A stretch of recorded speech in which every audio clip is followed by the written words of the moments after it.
This is the Vision 79 podcast, where my friend Sander and myself, Mason, discuss recent developments in our business and personal growth. The name Vision 79 comes from our respective racing numbers. Sander's is 40, mine is 39, and together we have a shared vision for success in business and our personal lives. Many successful people have started small just like us, but very few of them have documented their early years. They often say they wish they had, and given we believe in learning lessons from others, we intend to be the first to document our journey from start to finish. Today, we'll be discussing virtue signaling. What is virtue signaling? Why do we find it so annoying? How to focus on being less virtue signaling. I don't know how to phrase that properly. We got a lot of synonyms for virtue signaling that we're using today. And we're just generally going to be discussing the topic as a whole and how to avoid it if you also find it annoying. But first, we started what to do instead. And what to do instead. That's right. I wrote everything for the sheet except for the today we'll be talking about part. I swear to God I wrote it, but I don't know what happened to it. But first, we start each episode with a brief update at where we're at in business and personal lives today, so that when we look back on these episodes in the future, we can kind of gauge roughly where we're at in life. So where are you in your business ventures? Business ventures. I am doing drop shipping. I'm looking at a little bit. So I got my cat products lined up. I want to also do, I think, a slightly more general take on the store side of things. What do you? So the more I'm looking into it, the more I'm seeing that stuff like domain and logo and color usage on the site and stuff like that is very minimal in comparison to your product and your ad creative. And in addition to that, your product is essentially the hub of how you make money. The product is everything, and timing with the product is everything. And so you want to be able to have a little bit more of a general store vibe, so that you're not stuck in one niche, so that if you're looking for products, you can jump on something that's trending and new. I learned some new strategies for finding products, utilizing specific metrics within Facebook ad library, and then also searching for products within specific social media groups, and then how to bring those same products into other groups. So for example, if you find something on TikTok that's selling really well, but it hasn't been bought to Facebook yet, how do you find that out? How do you figure out if it will do well, and how do you actually accomplish that transition? So stuff like that I've been working on the site a little bit. From many moons ago when we met with Ness. Do you remember him? The template I never got from him, but I messaged him again and I asked if he could resend it. So I've been working off of that template. It's relatively good. It's a little bit more complex than what I've dealt with previously. It's definitely got a lot more features on it, but nothing that some patience and due diligence can't tackle. That's interesting because his site was pretty basic. Yeah, it's got like a lot of like tidbit things in there and a lot of different color gradients and color specifics based on different pages and layouts. So it's just like a lot of theme material to go through for sure. I saw something really interesting the other day that talked about how color relates to a perceived sense of luxury. So bright primary colors is conceived as or perceived as more cheap and like fun and affordable, and more what this thing described as advanced color tones. Think like, do you know the emerald green Cadillac that I want? That emerald green, matte black, a brushed gold, those types of colors are more luxurious, supposedly more classy, right? And so I thought that was really interesting because when we were building the logo for our business, I hadn't realized it at the time, but those color palettes are closer to that than some other businesses that I can think of off the top of my head around here. PetSmart. McDonald's, right? Yeah. Cheap, regular, right? Not well, red, orange, and yellow is interesting too, because red, orange, and yellow tend to make people hungrier. Yep. Right? Those are like hungry colors for people for whatever reason. Well, it's because meat fruits, I guess. Meat, fruits like mangoes and bananas, right? So like notice McDonald's isn't blue because there's no naturally occurring blue foods. Yeah. Isn't that interesting? There's no naturally occurring blue. Blueberries, I guess, are kind of purple. Those are kind of purple, yeah. Yeah. I guess they're close to blue, but not like bright blue, right? Yeah. Generally speaking, bright blue is more associated with toxic things like butterflies and caterpillars and frogs. McDonald's. Poisonous things. McDonald's, pretty much, yeah. What's that called? Where it's Apo. It's when you look at something and you know that it's toxic. What's it called? It's called apotoxic. Fuck me, dude. I gotta look it up. Apotoxicinity. Let me Google this. What's it? I'm gonna make it up while you're looking out. Apsococinity. What's it called when you look at something toxic? That's not it. That's not it. Chase's mom. Apo Sorry, Chase. toxic listening. toxic apo. Fuck it. I'll find it later. It's really gonna kill me though. I'm gonna write Find it at the okay. break. Anyways, I found this interesting aptosomatic. Fuck me. Okay. I found this interesting live stream that Alex-Hormozi did with the owner and creator of Shopify. Not Chris Williamson, some other dude. Okay. I wonder what Chris Williamson's role in the Shopify platform is, because I know he was involved with it. I'm not sure. I don't know. He might have been promoted for it. I don't know. I don't But this guy, they had a screen behind them with the globe, like Earth on it. And all these different, like, you know, it looked like intercontinental ballistic missile lines going from country to country, lighting up. And the Spotify guy was like, yeah, every time a sale is made, a line occurs. And every time a Shopify store makes their first sale, a little firework goes off. And there were fireworks. There were probably like 2 or 3 fireworks a second. And that represents all new Shopify users making their very first sale.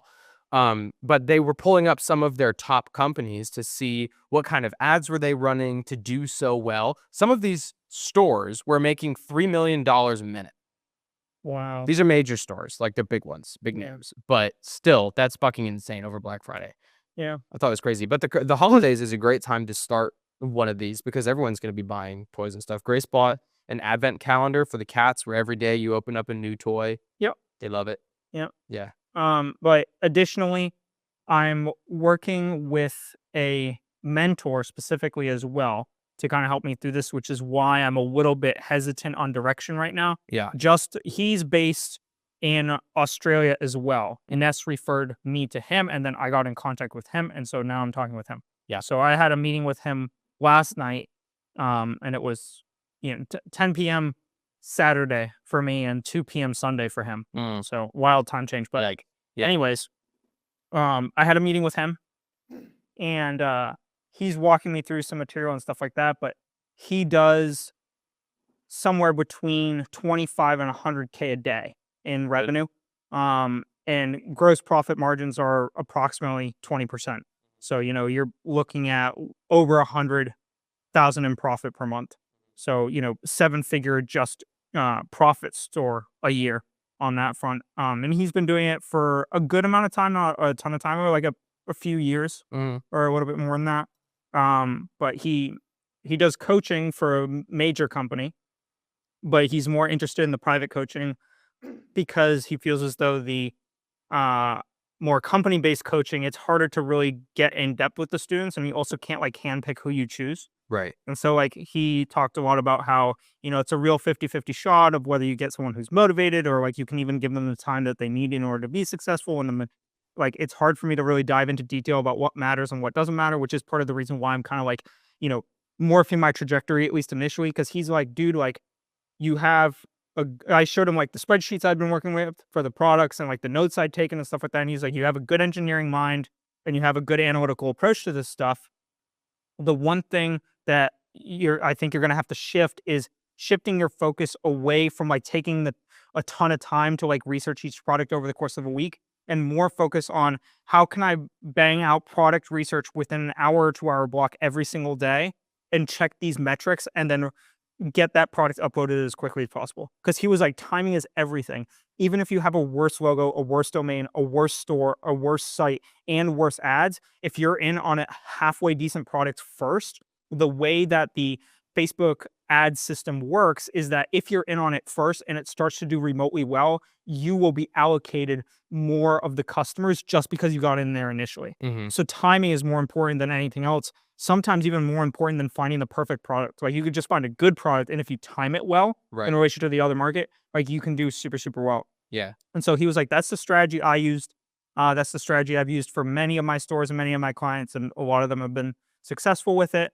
And so he has, a good wealth of experience, and I'm trying to kind of just direct my focus at, using the basics I've learned, how to use CapCut, how to use Shopify, how do I do these basic things? Like I understand the primitive process, I've reviewed it, but then also implementing his strategy one for one and utilizing my basic knowledge in order to, send that vehicle forth. So that was my business for the most part this week. There was probably other stuff, but that was a heavy hitter. Replicate, then iterate, like Hormozi Pretty said. much. Yeah. Do what he does and then improve upon it. Yeah. Yeah. Yeah. And he was like,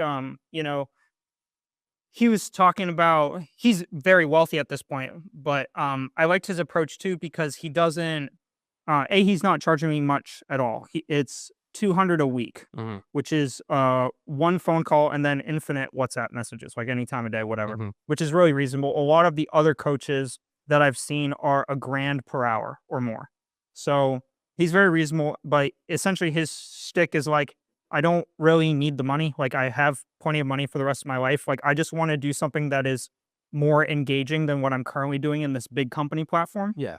You just don't want to teach someone who's not going to make it. Yeah. And I guess on the surface, it's a little bit of a gamble because I don't know him too personally, but at the same time, he does seem trustworthy. And I do like his approach, at least initially, and it does align with what I've understood about dropshipping thus far. Yeah. Just with a more directed take on it and with a couple tidbit things. And the way he explains stuff I really like. Like he went through why a lot of these spy tools that you use on dropshipping don't work very well. For example, up to this point, I've had a Dropship.io subscription, and I've used that spy tool feature quite a bit in order to try and like get a baseline for my parts and stuff like that. The problem with Dropship.io is that they are taking products that have already been out for 2, 3, 4, 5 weeks and then slapping them on and being like, hey, this product is doing well. Why don't you try it too? Right? The problem is that if timing is the most important thing for you to get your ads out to customers, you're too late. Then you're already way too late. And then on top of that, the probability of there's additionally through Dropship.io and a lot of these other spy tools, there's actually dropshippers who are researching products and then inputting them as, a good product or whatever. And it's like, he was telling me, he was like, if I had great products, there is no shot that I would ever sell them for $30 a month. Yep. Like I would just put them on my own store. Why would I saturate the market with, hundreds of thousands of users with these awesome products when I could, either sell them to my person or give them to my personal clients or use them myself and just continue to grow my store? Like, why would I ever do that? And so he raised some good points. He talked about some other spy programs and stuff like that, but I liked his insight. I like working with him overall. I've enjoyed it thus far.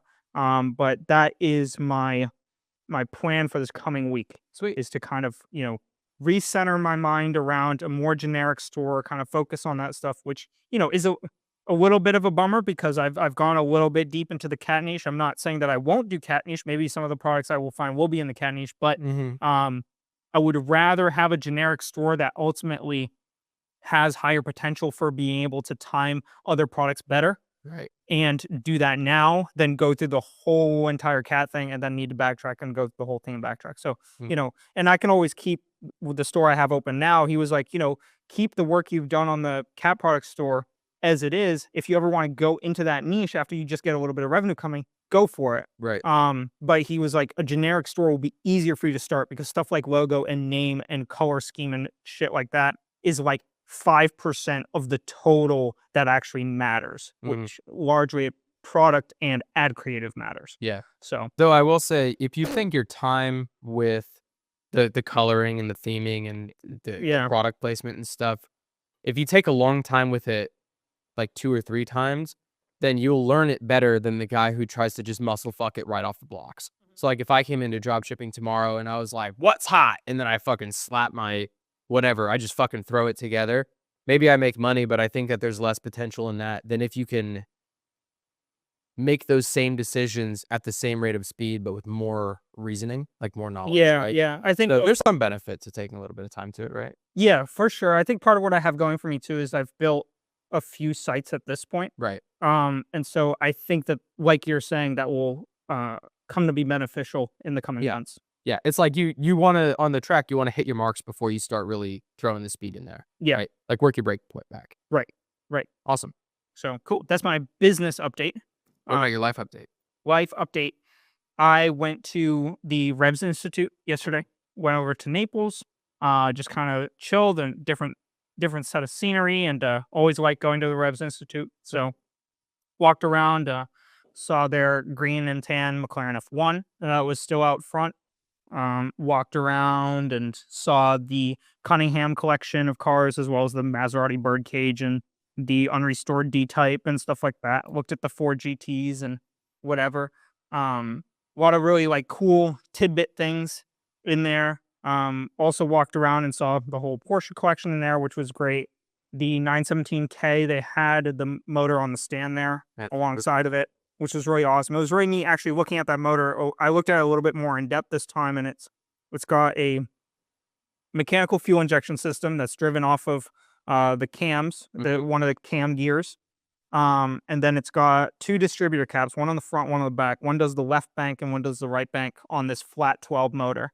And so you have 12 plugs per distributor cap, which means you get 2 plugs per cylinder on each side, which was kind of neat to see. That is additionally a small tidbit thing. I think I might have mentioned this when we went, but if you look at the motor, the middle of the motor on the side, you can see little bumps in the valve cover, because that's where the actual like gear parts of the cams ride. So the fuel injection pump was riding off of like one of the end splines, right. But the actual like traditionally fronts of the cams on a flat 6 are actually melded together in the middle. So you have like one pointing this way and one pointing this way for the audience, this way and this way. But the power for the 917K motor, I think it's a 917-30 was the name of the motor, but the power is taking off the center, because initially what they tried to do is to create one long flat 12 with a crank in the middle. But at the RPMs they needed to create the power they needed, the crank started to get a harmonic oscillation. And so in order to eliminate that oscillation, they actually break the cam in half and then take the power from the middle, and then they have a drop-down gear assembly inside of the block. And then when you look on the back where the transmission mounts, the clutch assembly point and crankshaft, or the output point, is actually lower than the center of the traditional bell housing. You see it in the photos. The bell housing goes up like this, and then the clutch mounting point is like down here like that. You should throw photos on for the video for this. I should. That'd be super cool. Do you have some? Yes. Oh, I took a ton of Cool. photos. I'm gonna make a note. Yeah. And so, it's really interesting. They essentially eliminated the harmonic resonance of that long cam by breaking it in half, taking the power from the middle, and then having an output shaft to the end of the motor where you bolt up the transmission. So that was pretty cool to see. Also, there was these 2 younger guys in their 30s looking at this flat 6 motor on a stand, and I saw them trying to figure out the heating flaps for the cooling, for the air-cooled stuff. And I walked over and I was like, "What are you guys like checking out?" We were like one of the guys there. You were like, "Oh, do you know about the very first Porsche I made?" That ass was like that guy. I kind of felt bad about it, but I was like, I also kind of like, I know those motors pretty well. Yeah. And so I walked over and they're like, "Oh, like we were just trying to figure out like what these flaps do." And so I walked them through the resin expansion that moves the linkage that then changes the flaps based on the temperature and whatever. So it was a fun day. It was cool to look at the 917. Always awesome to look at that car. Only unrestored 917, and then checked out the different fiberglass features on the iteration of Porsche race cars as the cars got newer. The fiberglass thinned out, and so if you put a light underneath the fender, you can see through stuff like that. I think when we went, there was one car missing, and that was the one that you could see through. But this time it was there, so I was able to see that. And then we went for the Hoods Up event too. Yeah, like all the hoods were closed today. Yeah, the hoods were closed. Yeah, but they have an app now, and they've updated it so that you can actually look at all the hoods up through the app if you want to. Oh, that's cool. And then in addition, you can actually like look at the cockpit, and it'll walk you through what each of the controls do on every single one of the cars, which was super good for my little tinkering engineering knack. Yeah, that was good. And so it was cool to see a lot of those older race cars. They actually had a hand pump that would pressurize the tank, and that would be what would pushes fuel into the carb system and stuff like that. And then you'd have ignition, advance, and retard, fuel, advance, and retard, and then you'd have air pump as well. And so just a bunch of different features. Looking at the cable drive brake assemblies versus the hydraulic systems. When did those come out? How did they work? Checking out there was one car, a Duesenberg, that a lot of those cars they had a leaf spring style, and then they would have a shock portion that was essentially a bunch of friction point discs that you could adjust the clamping force on them, and that would change how much friction it has and how much it dampens the leaf spring. That's the cool. Duesenberg had a hydraulic system where it had like a sway bar linkage up to a rod that went to this reservoir that you could adjust. And the reservoir had hydraulic fluid in it. And then based on however you manipulated that, that valving system, it would change your shocks. It was like more traditional style shock. Mhm. That car came out in 1930, so it was pretty interesting to look at. Yeah. But yeah, a lot of cool stuff in there. Always a fun time. Do you know about the DAS system from the Mercedes from Is that in the Formula One Paris? cars? Yeah, yeah, yeah. The like the predicting the lap, like where you are on the lap, and then changing the suspension setup based on that? Mm. Or are you talking about the toe in and out? Toe in and out by pushing Yes, full yeah, yeah. the DAS. Oh. It's actually What does that stand for? it's the same acronym as something from work was I was about to say, and I definitely can't say out here, but it's dual axis steering. That's what it is. But yeah, you could push and pull on the steering wheel and it would change the toe to heat the tires differently. Yeah. Back in the day. Well, also you change it like on corner entry, you could get toe out and then pull it back and then get toe in on corner exit too, which Right. is nice. They used to have some aero function that would decrease drag on the straights, but increase downforce, where you cover like a hole in the cockpit with your hand.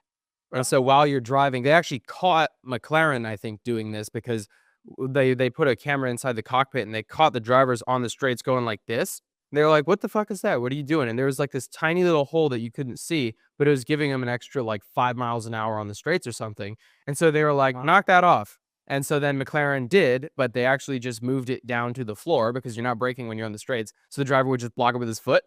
And then they caught him again doing that, and they were like, "Okay, we're just gonna make some kind of system for everyone to do it." I don't remember all the details. Yeah. Something like that. There was I think it was McLaren in the 90s had a system in one of their cars where it was GPS tracked and then it had a computer on board. Mm-hmm.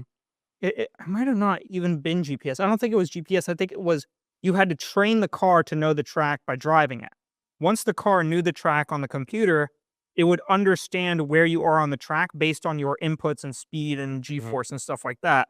Then it would automatically adjust suspension dynamics Oh, to suit whatever part of the track you were on. I think this was the Jordan in the 90s, right? Yeah. Is Schumacher's Jordan or just before? I think it was Schumacher. So if he wasn't with McLaren, it was probably whatever. It was Jordan. Yeah. That was where he got his first 2 titles. Yeah, yeah. That car was badass. That was a cool car. But they did the active suspension car, Yep. and then Formula One was like, "No, stop." So they did, and then the following year, must have been 1994. That's when they had their fuel-based traction control that Ayrton Senna could hear sitting on the corner. That was Schumacher's first title year. And some people say that traction control system didn't get the attention that it probably should have gotten from the stewards because of what happened to Senna and what's the guy's name? Rattlesburg, Oh, Rattlesnake Burger. I know who you're talking about. I can't think of the name. Such a shame. I Sad. bet he's Sorry. remembered more if he weren't dead, or if he didn't die on the same weekend as Senna. Probably. Anyways, Womp womp. what else? Life update. I think that's about it. Cool. So far. Cool. I'll jump into my stuff then. Yeah. I guess I could give an update on I feel pretty good Oh yeah, with my kratom quit. Sanders detoxing. Heavy heroin use for the last 3 months, but now he's feeling better. I'm detoxing from kratom for the record. And nicotine. And nicotine, yes. Both. So Still sucking cock though. yeah, sadly. The kratom detox is going well. I felt good Friday evening Mm-hmm. and I felt good all day Saturday. I decided to get a half tea, half lemonade Mm-hmm. at the Alchemist Kava Bar Cool. in Naples. I haven't been there. And so I got a half tea, half lemonade. And it honestly made my stomach hurt. And so I took like 2 little sips of it and then I was like, nah, I don't want it. And so I chucked it. I didn't have any other than that. I didn't feel any effects from it. I honestly don't know even if the kratom made my stomach hurt. It could have been the lemonade all floated to the top. I don't know. No clue. I only took 2 tiny sips of it. Waste of money. But Yeah. other than that, I haven't really like, I think the biggest thing for me, honestly, is I miss the flavor. Like I don't Of the feel, like I've grown accustomed to it over the years and I do really like that flavor for whatever reason. It's bitter and gross, but I don't know. There's just something about it that I like. Well, you associate the flavor with feeling good, right? So your brain is probably like, "Dude, you love the flavor." The first time you try it, you're like, "This is disgusting." Yeah, You associate it, right? fair. So I'll give it a little bit more time. Probably what I'll do is, after, I'm still having like stomach pain here and there and stuff like that and whatever, but otherwise my symptoms are pretty much gone. Cool. And my sleep is back to better, but I do actually wake up easier in the morning, which is cool. Mhm. I'm wondering, I'm going to see if that sticks around. I'm hoping it does. But I'd like to get, maybe another week or so, just kind of chilling without it. And then maybe like try one tea and then skip a next day or two or three or whatever. See Yeah. how I fare, see how I do. Because I do like to drink it, Mhm. but I need to reset myself to a baseline that I can build off of again. And I don't want to get to the point where I'm drinking it every day again consistently. Just I cap want to yourself. mitigate myself to like, it's a Saturday night. I've, enjoyed my time thus far. I did a little bit of work, or maybe I have a little bit of extra to do. I'll get a white, or maybe I'm going to bed soon. I'll get a green, Yeah. something like that. I just want to be able to mitigate it a little bit better. Very similar with the nicotine. I've dialed back. I was doing at this time, approximately last week, I was doing anywhere from like 15 plus pouches a day at 9 milligrams.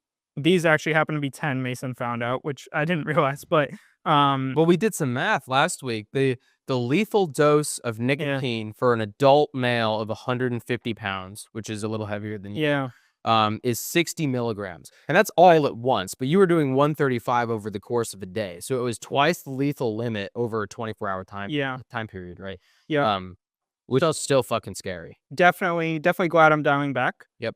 This is my second one of the day. It's now past a little past 5 p.m. Yeah. and I woke up at 9 this morning. So, that's once every 4.5 hours I've had, Yeah. just a little one. And That's great for um, 1 week. yeah, yeah. And, I feel good.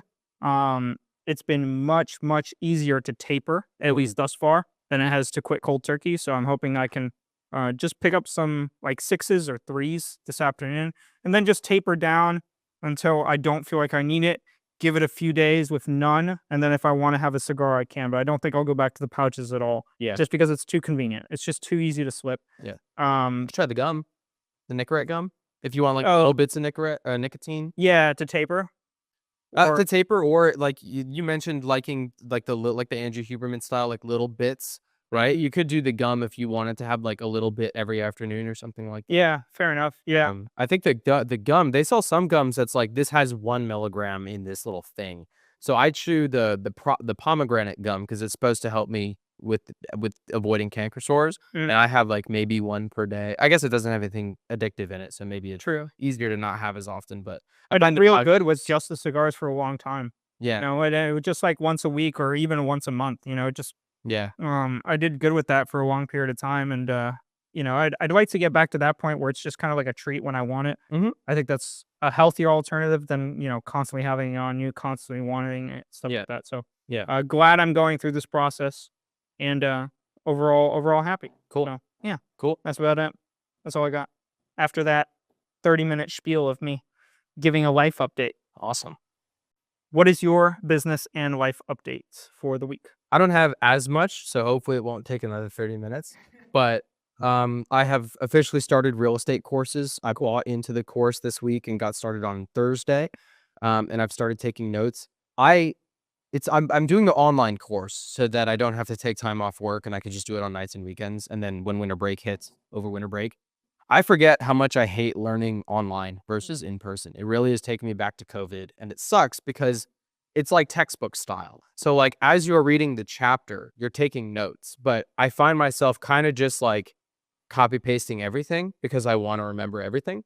Fortunately, Grace did the in-person course and bought the textbook and highlighted the portions that their professor said is really important. So I have Grace's textbook next to me, and as I'm reading, if I see it's not highlighted, I'm like, I don't care about this. And if it's highlighted, Yeah. I copy it. That's part of the reason I went the mentor route too. I mean, it was accessible, it was easy for me. He had a good record, he was knowledgeable, easy to work with, smart guy. But additionally, it's someone I can talk to face, Yeah. at least one day a week, plus messages.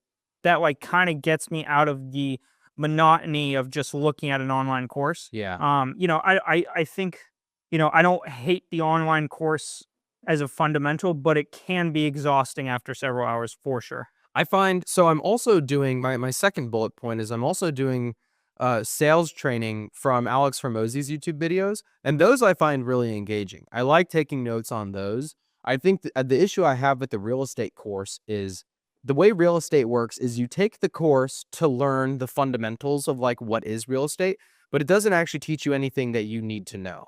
So it's like taking civics class in high school, but you want to be a mechanical engineer. So like what the fuck does civics have to do with it, right?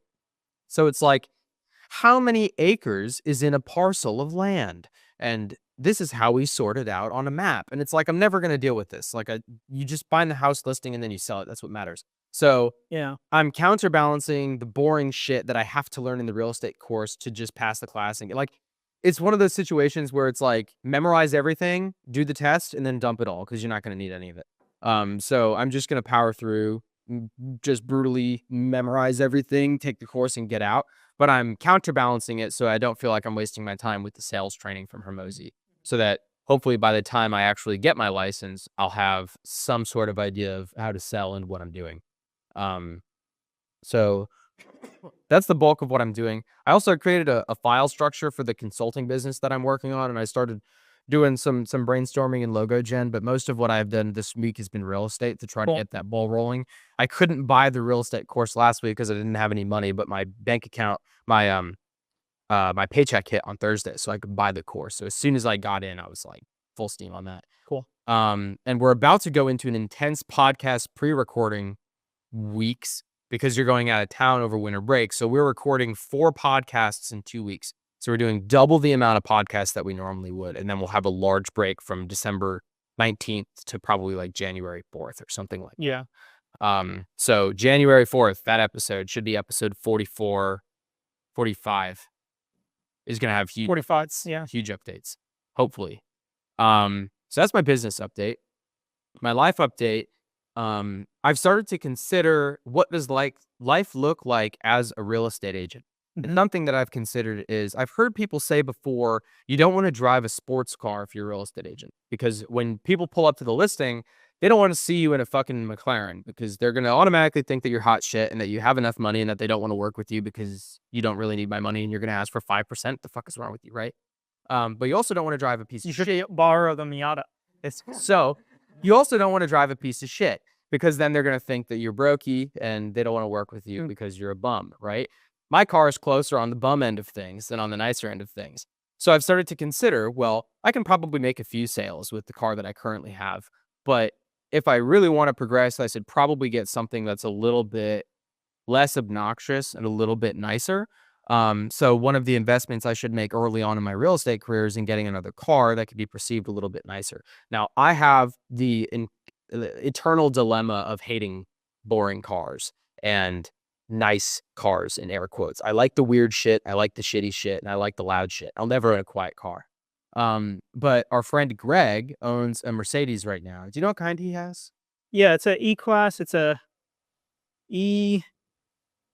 Is it an E63 AMG? I think so. I think that's what he I has. don't know. Greg, if you let me know. correct. I'm sorry. I think that's correct. Yeah, Um, I can't quite remember. that car is $40,000, right? He's looking at a Mercedes or Mercedes GT, GT. not the AMG, just the GT. That's $80,000, and I'm like, holy shit. The GT is way too fancy of a car to pull up to like a real estate listing. His kind of car is a little bit closer, like $40,000, right? And so I think to myself, well, how many houses would I have to sell to get a $40,000 car? And the answer is like 2 $500,000 houses, 2 $400,000 houses, something like that. Which is like attainable. But I don't know if I want to buy a boring car, and I don't know if I want to spend 40 grand on a car. And then I had another idea, which is 7 grand will buy me a really nice Miata. 10 grand will buy me a really nice Miata that I can modify. Yeah. So long as it's nice, it's clean, it's well painted, it doesn't sound super obnoxious, right? A Miata, perceived from the outside, is either hated or like totally ignored, right? People are either like, oh, a fucking high schooler lives here and he's a shithead, or people are like, they don't even fucking pay attention to it. And that's a quarter of the price of a $40,000 Mercedes. So I'm thinking that now I can warrant a Miata as a business investment.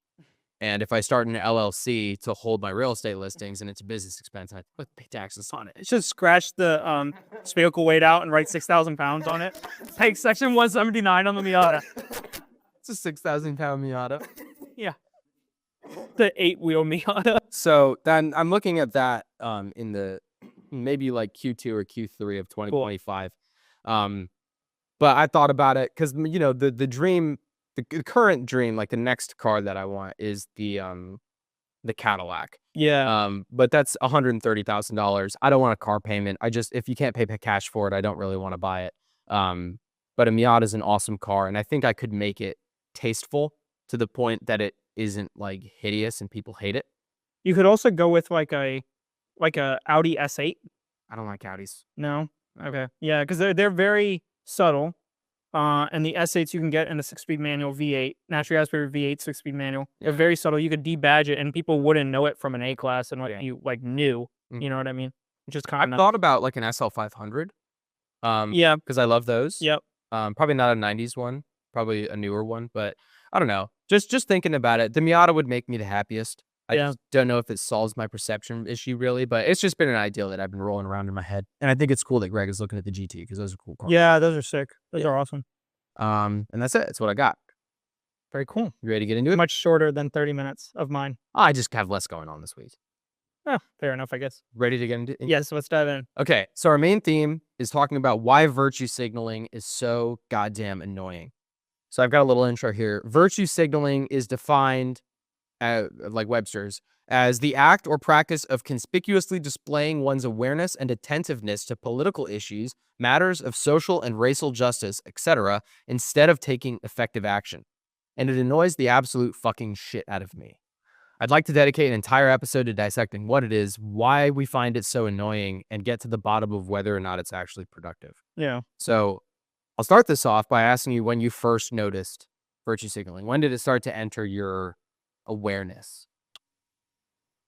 I think it probably entered my life very early on, probably between 8 and 10. But I think I only actively started noticing it when I was like 17, 18. And that's like very superficially. I started to like, maybe notice it. I think I really started to like become aware that what this problem was and why it existed. Maybe around 20 was when I would be like, oh no, like I see it frequently. And this is also a problem for X, Y, and Z reasons, which we'll dive into. Yeah. But I would say probably 18 would be a reasonable estimate of like when I started to actively notice at least signs of it. What about you? That's interesting. I didn't notice it. Similarly, it probably happened when I was younger, but I couldn't really pick it up. Yeah, well, I mean, virtue signaling has been around since we were kids, right? So right. I say 8 because it's like, I assume that many of the adults I talked to when I was 8, 10, or 12 were virtue signaling just because I know those adults now. And so I know, what they preach versus what they actually practice. Right. And so I can see the discrepancy. I may have not noticed that as virtue signaling when I was 8, obviously, but it did exist then. So that's why I said. Yeah. Well, it's interesting also because we grew up in very different places. I grew up in East Florida, which has been historically like neutral or red. And you grew up in Massachusetts, which has been blue since they got rid of the redcoats. So it's a very different political atmosphere. And I think that virtue signaling usually occurs most often in political conversations, which I didn't really grow up around, but you must have grown up around. Very much. But I noticed it earlier on happening between other people. So I wasn't involved, but I could see John talking to Jill and Jill virtue signaling to John. And it never really happened to me. And I think that I first became aware of it when it did happen to me sometime in high school. There's not a specific instance, but I recognized that that's what judgment feels like to me, is when someone is looking at you and saying, well, I do this, and that makes me a good person, with the implication that you don't do that and that you're a worse person because of it. Yeah. That felt like judgment to me, and so it rubbed me the wrong way from the get-go because it doesn't feel constructive. Well, even to layer on top of that, it's like someone telling you that they do something, but they actually don't do it behind the scenes, and then making you feel bad about not doing that thing because you should be doing it for the better of everyone else. Yeah, exactly. It's like the ideal insult where it only insults the other person and then puts themselves up on a pedestal, but they don't have to do any of the actual work to support it. Right. So that was my early experience with it. Like I say, it's very prevalent in politics. I've written, it feels like people are more concerned with being perceived as good people than they are actually being good people. Mm. And so I'm wondering, are they trying to be good people or are they just trying to be better than the people they're talking to?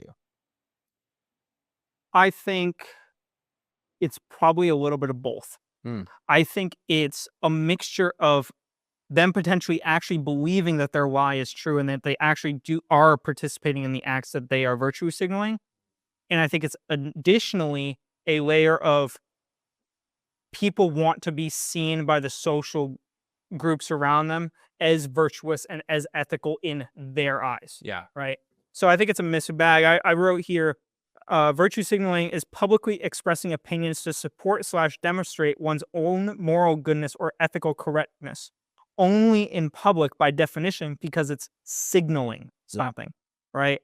And so I think that, it's either, I guess now rereading this and reiterating, I guess you could be trying to signal to yourself that you are better than you actually are, right? But I think at least a majority of virtue signaling comes in at a public setting when you are expressing and signaling to the other people around you. I think it's largely perpetuated by this need this to fit in with the people around you, or need per se.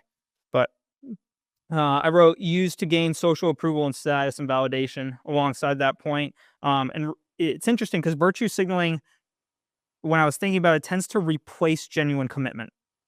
It doesn't, like, virtue signaling in conversation is used as a substitute through their words for actually going and doing the act. Like, you could actually go out and, assist in the recycling problem or the environmental issues that you see. But instead of doing those things, you just talk about other people needing to address those things. And that in your psychological mind is a replacement for doing those things. So doing something and talking about doing something are very, very different. They're actually super similar. Well, we talked about this in one of the really early episodes. Yeah. There was a study done. Like they talked to someone while they were in an MRI scan and they scanned their brain. It was something about, like, maybe I forget what the exact test was. Let's say it's solving a Rubik's Cube. And they had the person actually solve the Rubik's Cube. And they saw the brain make chemicals based on the solving, right? And then they took the Rubik's Cube away and they gave them, they asked them about solving a different puzzle. And then they explained how they would solve that other puzzle if they were given it. And the same chemicals were produced. So in your brain, talking about something is perceived equally in your brain as actually doing it, which is why therapy works, because you can talk about your problems instead of actually doing something about them. And then that makes you feel good, except then you have the therapist to then push you to go and actually do it. Right. You already feel like one step closer. I think an important discrepancy I was trying to make is, yes, very importantly, your words do feel like real actions. Yep. The problem is that your words do not replace the potential output of the actions you could take. You're falling victim to that fact that when you speak about something, you feel like you're actually doing it. Exactly. So you're talking about the recycling issue, and then you go to bed that night and you're like, man, I'm part of the solution, but you haven't done shit. You've just talked about it, which I feel is why I have always been a little prickly about the whole, we need to talk about politics because it's important. And I've always felt that, we're not actually having any influence on politics, so it doesn't matter. I've since come around to know that talking about politics isn't an issue. Actively not talking about politics is the issue, because if you are not talking about it, then the people who do talk about it can start to virtue signal onto you. And if you don't say anything about it, then you can just let them do it and carry on with it. That's an issue. Yeah, it's an issue because it's inhibiting their ability to grow. Right. They're inhibiting their own ability to genuinely grow. Right. I have a really interesting example about that specifically later on. But what else do you have on our main team? Yeah, it's like we're talking about right now, it's kind of a superficial mask for actually going through and doing the actions. It's often applied in social justice issues, environmental issues, and modern, condemnable or, socially accepted acts. Yeah. It's used in those kinds of venues and scenes, um, can be perceived as hypocrisy. And I wrote here, telling someone else what to do versus sharing does matter. Um, Yeah. it's I think that virtue signaling lays on the side of I'm telling you what you should be doing Yeah. rather than sharing what you're doing, because ultimately virtue signaling does not encompass actually going and doing something. Right. It's just the expression of this is how I think you should feel. Yeah. Right. At its core, maybe I think in part it's also an expression of this is how I feel and why, but Mm. that I feel and why is not always backed up with actual things that they are doing, Yeah. or going through and pushing for. There's an interesting relationship in there between talking about things that you want to do and implying that other people should do it and actually doing those things and then still signaling to those people that you're better than them for doing it. And that ties into ego and humbleness, which I also have a part on later Yeah, on. yeah, and it also ties into authenticity, It a little does. tidbit for next week, which It is does. why I texted you about It's funny. swapping those around. It's funny because I presume you texted me while you were writing, right? Yeah, And I hadn't started writing yet. So I was like, yeah, sure, works for me. I don't mind. And then an hour later, I started writing and I got to the second section and without even thinking about it, started writing about authenticity. And I was like, I know exactly where Sander was at in the podcast for this. He sent me that text. I would have sent you the exact same text if I had written that before you. yeah, It's funny. yeah. So But okay, anything else before we jump right into segment one? no, I think yeah, I mean that was kind of my run through with what virtue signaling is. Cool. I have some more to dive in on the next sections. I'll let you Yep. lead. So segment one officially is what is virtue signaling? And I'll start with a definition that I got from ChatGPT, which I really like. And I'm making a conscious effort to start citing ChatGPT when I use it because I find that when I make these philosophical connections, they are a little bit deeper than when ChatGPT does it, and I enjoy it more, but it's more difficult for me to do Yeah, because I have to be in kind of a fugue state to actually come up with that. I've been using Grok AI and then Mm. kind of bullet pointing from that, and then rereading it the next day and kind of going through and adding my tidbit Yeah. because I can sleep on it and then add my pieces. Yeah. And that's been working well. I usually start with like a real world scenario and then back work it into some philosophical point and then I expand upon it. But that's difficult to do. It takes a long time for me Yeah. to do. Hermosi might be at the point where he can do it every day, but I certainly don't. So I lean on ChatGPT sometimes. But ChatGPT says virtue signaling can be operationalized as publicly displaying one's moral values or social stance to gain approval or status, often without taking meaningful action. So you're showing off, trying to elicit the feeling of from other people that you're doing well. So you're seeking validation, but without actually doing the act. So some observable behavior is posting, commenting, or publicly declaring support for social causes. I know you're thinking of several in your head right now. The motivation behind it is seeking social validation, approval, or status. And a key component of it is a lack of action. You're not making a substantial effort. You're not changing anything. You're not making contribution beyond just the display of speaking about it yourself. Yeah. And I feel that sometimes that comes from a good place of the more we talk about this issue, the more people will notice it and other people will actually do something about it. And if you want to post about it just to raise awareness, that's one thing. But if you're posting about it, implying that someone else who's equally capable should do something about it, that's different. So like, for example, when the actors union went on strike, right? Last year, if you post about that, you're trying to raise awareness so that the people who aren't paying the actors enough recognize, oh shit, everyone's angry at me about this, right? I'm not an actor, so I can't actually go on strike and I can't actually make a change. So the best thing I can kind of do is just post about it to raise awareness, Yeah. right? And supporting a cause, I think, is different than virtue signaling. But Yeah. I think it's interesting too.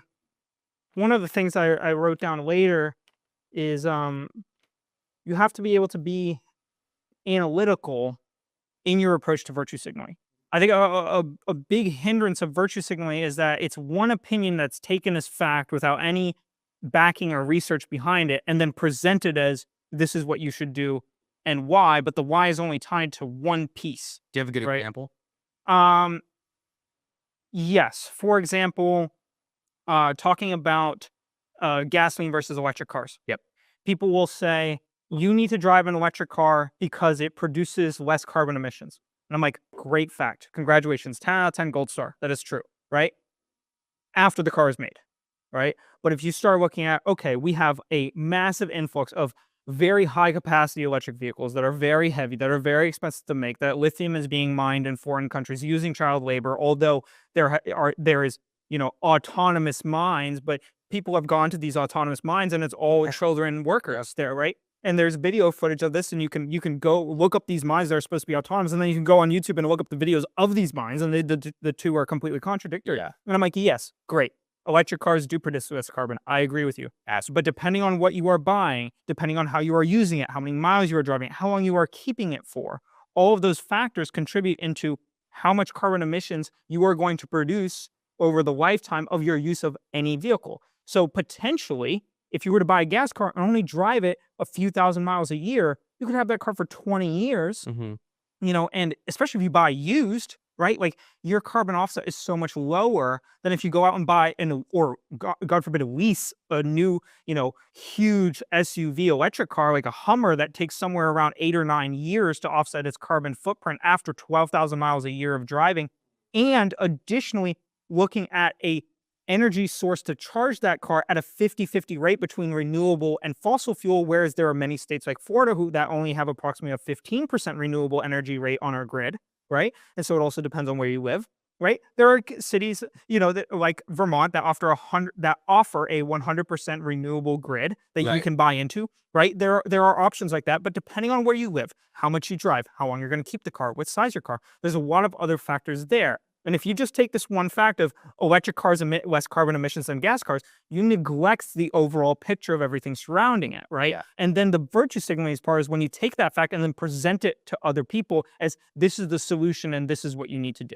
Yeah. Right. And so one of the points I kind of raise later on kind of goes into this, and, talking about you need to be able to be educated and analytical about your positions, right? Like with your example with the actor strike, if you're educated on what's happening and what's going on and why, and you feel strongly because of X, Y, and Z reasons based off of this research that you've done, great. That you have a solid opinion, right? You aren't virtue signaling, and I think that's a very important discrepancy in that sense. Yeah. Interesting.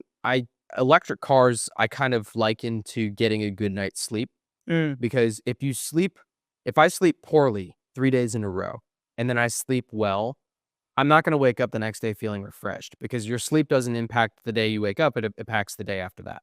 So sleeping well tonight, or starting, electric vehicles tonight, we're not going to feel good tomorrow. So we're still you're still making huge emissions to produce the vehicles. The way that they generate the electricity isn't perfect yet, right? There's still expendable materials. Electric vehicles still have tires that they go through, right? Yeah. So you have to get your tires changed every once in a while. There are not renewable tires, tires are not net zero. So no car is truly net zero. But I think that after a substantial amount of these cars are produced, and as gasoline consumption goes down, eventually it will start to get better, but it's not net zero. It is never going to be net zero. It's just better. So I feel like people oftentimes take a little bit of an aggressive stance as to say, this is the solution instead of this is a better option. But at its core, or this is a option even, right? Right. I have family members who only drive 2,000 or 3,000 miles a year. Right. And they're elderly, and it's like, even if they bought a Tesla today, they probably wouldn't be able, wouldn't put enough miles on that car to even offset the carbon footprint. Yeah. Even if in comparison to a new gasoline car, let alone buying something used on the market, where essentially your, potentially at least, the carbon offset footprint from that new gasoline car has already been reset by the previous owner, right? That offset has been done by the previous owner. So your offset is much, much lower. Yeah. Right. And so it's a conversation. It's not a one-all solution. It's not a it's one size fits all hoodie. Yeah. And the core to the example that you made, I recognize as you need to. It's the phrase you need to. Yeah. Right. Yeah. And I noticed this. Do you know who NDBK is, the electronics guy on YouTube? Do you know who MKBDH is? Marquise Keith Brownlee HD. He's a YouTuber. And he's like he's number one in reviewing like electronics, like new phones and tablets and stuff like this. Black guy with short hair, skinny guy, really well made videos, right? He started a second channel called Autofocus, which is a car review channel. So he's big on reviewing electronics. Now he's reviewing cars. And he posted a video in his Lamborghini, in which he was speeding through a residential zone and he blurred out the speedometer. But he only blurred out the speedometer behind the steering wheel on the dashboard. This Lamborghini has a second speedometer, which in front of the passenger has a screen which displays it. And there's a screenshot that another YouTuber took of this video in which he's driving through seemingly a residential neighborhood with a sign that says like kids at play, slow down, and he's going 96 miles an hour. Oh, wow. And so a lot of comments were like, whoa, bud, like, what the fuck? Like, slow down. And so he edited out the portion of that video and then dropped a comment that was like, oh, thanks for catching that, everybody. I took it out. And everyone's like, hang on, that's not the solution, right? And I was watching a lawyer who made a video essentially saying, don't post your crimes on the internet because they're still crimes and you can be press charged. Yeah. But he was talking about how he took that note, which was don't post your crimes on the internet. Good note, right? Piece of advice. And then elaborated it into this guy doesn't even need a supercar. He doesn't need a car at all. He should get rid of it. There are cities that have electric vehicles you can drive. There are all biking communities you can move to. Like, you don't need a fancy car like this. You don't need a car that goes 96 miles an hour at all, let alone in a residential zone. And I was like, you don't even need a girlfriend. You can just blow dudes. It's way easier. This is where you cross the line from giving advice, take it or leave it, to making instructions, which is you should get rid of your car. You don't need it. Right. You can't tell me what I need. Right. And in your example, it was, you need to drive an electric car because XYZ. And I feel like virtue signaling often starts with either a direct you need or it's implied. Yeah.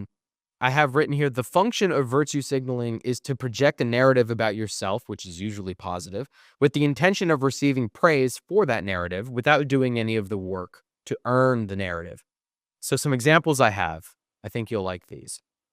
Posting a black square on Instagram. I have that one later on. Hashtag Blackout Tuesday to support Black Lives Matter, but taking no further action, such as donating or protesting. The action is public and visible, but doesn't directly contribute to the cause. It shows solidarity, but often lacks follow through.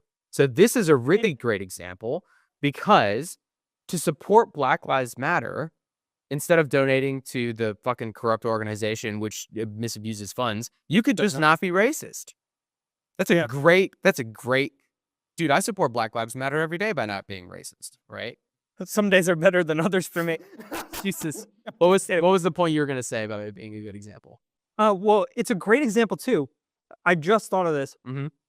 There is nothing less informational than a black square. You're not racist. Like one of the main points we have to like, what can you do instead of virtue signaling that it's a better alternative to inform people and actually educate them is to educate them and educate yourself and provide information. Right. There is literally nothing in existence that can be less informational to the people than a black square. Empty screen. Nothing less informational. Yep. It's like, I understand why people do it. I get it. You're trying to show solidarity and support for that, but that doesn't help the cause, at least, from my perspective, and I would assume yours, it doesn't help the cause, and it doesn't actually create meaningful change because there's no substance behind that posting. There's no plan. Right. Exactly. And the thing is, for the actors strike, there's nothing I can do to actually get actors paid more apart from make a bunch of noise about it so that hopefully the guys who cut the checks for the actors pay. Right.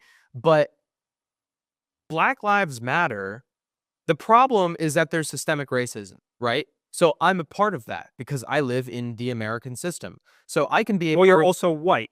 So Yeah, that's the problem. well, it's the reason that they call it Systemically crime. racist. Sure, right. Yeah. But the thing is, I'm a part of it. I'm being looped into it. So Right. I can make an influence, and the influence is just by not being racist, right? And I don't need to post a black square on my Instagram to prove that I'm not racist. I can just not be Right. racist, right? Right. Um, and I think that it's a great example because of that. But largely, even the solution, like Black Lives Matter, started as just trying to raise awareness for. I think it started with police abuse, right after George Floyd, Well, it started before George Floyd, but it really blew up. because of George Floyd. Yes. But it started because of police abuse, right? And the Yeah, and in critical race theory and stuff like that. Sure. Yes. Yeah. Yeah. The thing is, there should be a discernible solution and a clear way for you to help that solution, right? Right. Posting a black square does not really help the solution, right? Because who are you speaking to? Are you At the speaking same to the time, government or donating to that organization, and then they go and buy a $20 million house in a Los Angeles beachfront property is also maybe not the way to approach it either, right? So it's like, exactly? It's yeah. I think it's a really awesome example of virtue signaling because you are not actually doing anything to support it. Like there's nothing about posting a black square and showing solidarity with that organization that tells me that you're not also racist. I don't know that, right? And fundamentally, my personal belief is I don't need to know that because I don't care about you. So you can be racist and you can be not racist, and if I don't know you, then I don't care, right? Yeah. And if I do know you, like you can probably tell when someone's racist pretty quickly if you're friends with them or are like even in conversation with them, right? Right. And I don't want to be friends with those people. The second example I have, you'll like this one too. Companies changing their logos to rainbow colors during Pride Month, but not supporting LGBTQ plus rights year round, like through hiring practices or donations. The company publicly aligns itself with the public company aligns with a cause to appear progressive, but without meaningful action, it's seen as performative. And that last part is Yeah. really hard hitting. It's seen as performative. This comes in later when I speak about Lewis Hamilton. That is coming up. It's seen as performative. This is from ChatGPT. That really means a lot in the context of this, I think. Yeah. Some companies do enact actual policies, and then they change their flag as like a notification, and that's great. But there are a lot of companies that haven't done that, right? And additionally, I'm not really sure what you can do to help LGBTQ stuff as a company. Like if I owned a company and you were like, you have a problem with LGBTQ, like the best I I could do guess you is could lobby for, trans activist rights and stuff like that, and but like what doing rights am I stepping on by owning a company? Like not hiring trans people? You can't not hire someone because they're trans. You have to not hire them because they don't fit the job right. qualifications, Yeah. right?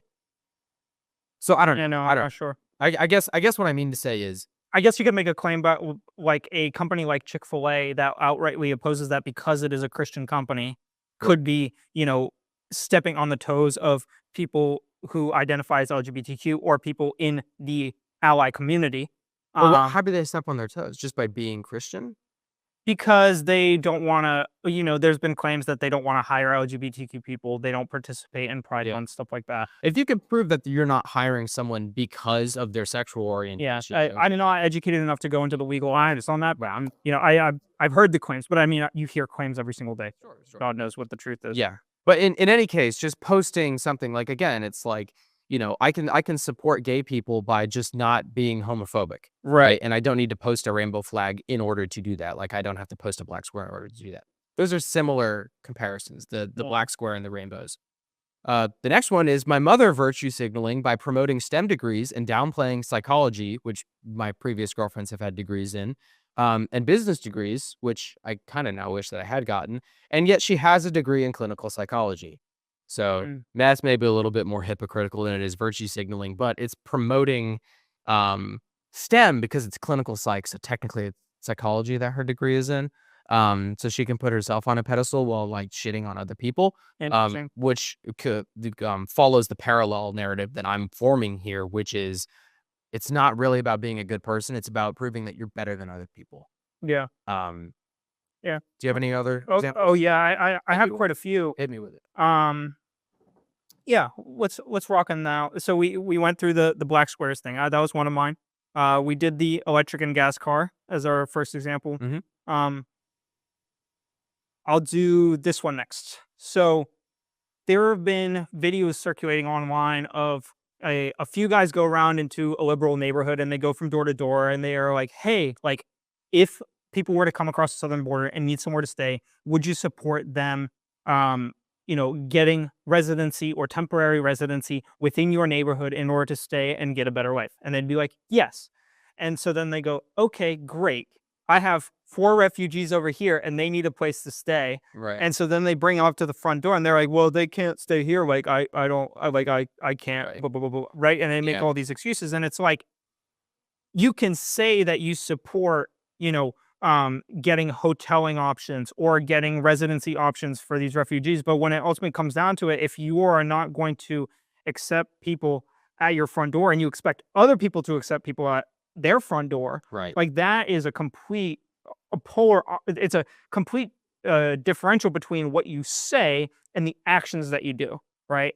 And so it's like, for someone like me, for example, who would be like, no, I want the southern border secured because it's a border for a reason. Right. Like people up north would be like, oh, well, you're just racist. And I'm like, no, I'm not. Like, I just want security for a bunch of reasons, right? Which, it's not the point of this conversation. But for someone like that to be like, oh, you're racist because you want the southern border closed, but then at the same time, not want to see the consequences in their own front yard by the southern border being open. Right. Like that is a complete virtue signal there. Interestingly, on that note, I was just thinking while you were talking, Yeah. isn't it crazy that no one's found a solution to that?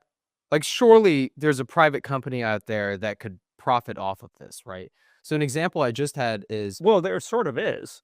well, the government, Yeah. Well, in but a way, because it's kind of the government and then kind of private firms because for in New York, an example, over the past year, there's been over $1 billion spent just on housing, feeding, and providing for illegal migrants that have come into New York. Now, sure. those migrants are largely staying in either hotels or warehouse style buildings that have either been constructed or redistributed to house illegal migrants in this case. What has happened is that these hotels that are housing these illegal migrants, suddenly the per night prices went from $250 a night to $700 a night, right? And so what those hotels are doing is that they're taking the government and the state money, and then they're saying, oh, well, our hotel rooms cost $700 a night, although they've been selling them for, over a year at $250. Right. And so suddenly they're pulling in, over double or sometimes even triple the revenue that they would otherwise Hmm. by profiting off of that. So it's not like the private firm that you would think would profit off of something like this, but Yeah. it's interesting once you start to dig into the nitpicks of what's going on, or like airlines, for example. Like if you're an illegal migrant and you come to New York, the United States government will pay to relocate you to another state if you have family in another state. Right. And it's like a very similar thing can happen with those airline tickets where Boeing is like, oh, it's like, 800 a ticket for economy. Right. Right. And so it's like you get that kind of play. It's But that's government spending, right? So that's government money. yeah, but private companies are figuring out a way to Right. niche in there and so get it, which is interesting. But My idea is let's say homeless people, yeah, because you want to fix the current citizens before you fix the non-citizens, right? yeah, Suppose that you had a program that homeless people could check into where you can guarantee them food, water, a place to sleep, and a job that pays, right? I would argue that a large portion of homeless people, the homeless people that I've met, would take that, right? They have rehabilitation programs right now and like daily breads and stuff, but it's not quite to the example that I'm trying to set. But like, imagine a big building like an apartment complex, and you take a homeless person and you're like, listen, you're going to split this 1 bed, 1 bath apartment with 2 other people that are also homeless, right? But here's the thing: you have to pass a drug test every morning. We'll bring you your food. You can leave at any time that you want, but you have to sign this contract that says that you're going to work at the job that we assign you, and then we get to garner 30% of your wages for the next 10 years or something like that, mm, right? So we give you room and board, and we'll help you find a job, but you have to piss clean and give us a portion of your paychecks even after you earn enough money to move and leave. I guess then you're betting on homeless people. Whatever. This is like, do you remember? The point being is that there are applicable solutions that we can apply to these problems Yeah. that do not include virtue signaling. I think that's the point that you're making, Yeah, I right? agree. Is I just got off that topic. you can have tangible solutions to the problem in our world without needing to post squares online, Yeah. right? Like that's the real crux of it. Posting squares does not help. You know, another example I have written down here is there's a small-ish subset of the liberal community that pushes for native land being given back to Native Americans. Okay. Now, this has several issues. One, what time period do you reference to give back different tribes different portions of land? Because the land distribution between different tribes has changed over the course of time. How do you determine what period of time you are going to reference when you give back that land? And how do you avoid disputes between those tribes when you give it back? You know what's interesting also? Yeah. The Indians didn't believe in the philosophy of owning land.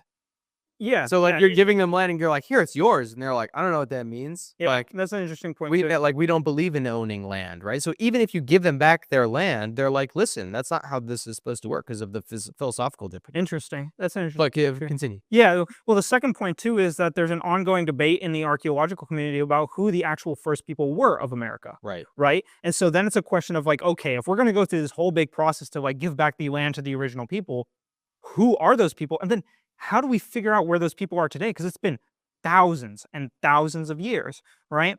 And then the third problem is that you have these people who are in a lot of the times in the liberal left community who are like, we need to give the land back to the native people, and then someone will question them and be like, well, are you willing to give up your house to like give it back to the Native American communities? Yeah. And they're like, well, like I don't really want to move personally. And they're like, well, neither do I, right? But you're giving me shit for not wanting to move, right? But you have the same fucking opinion, but you're just virtue signaling something else because you think that it makes you present in a better way.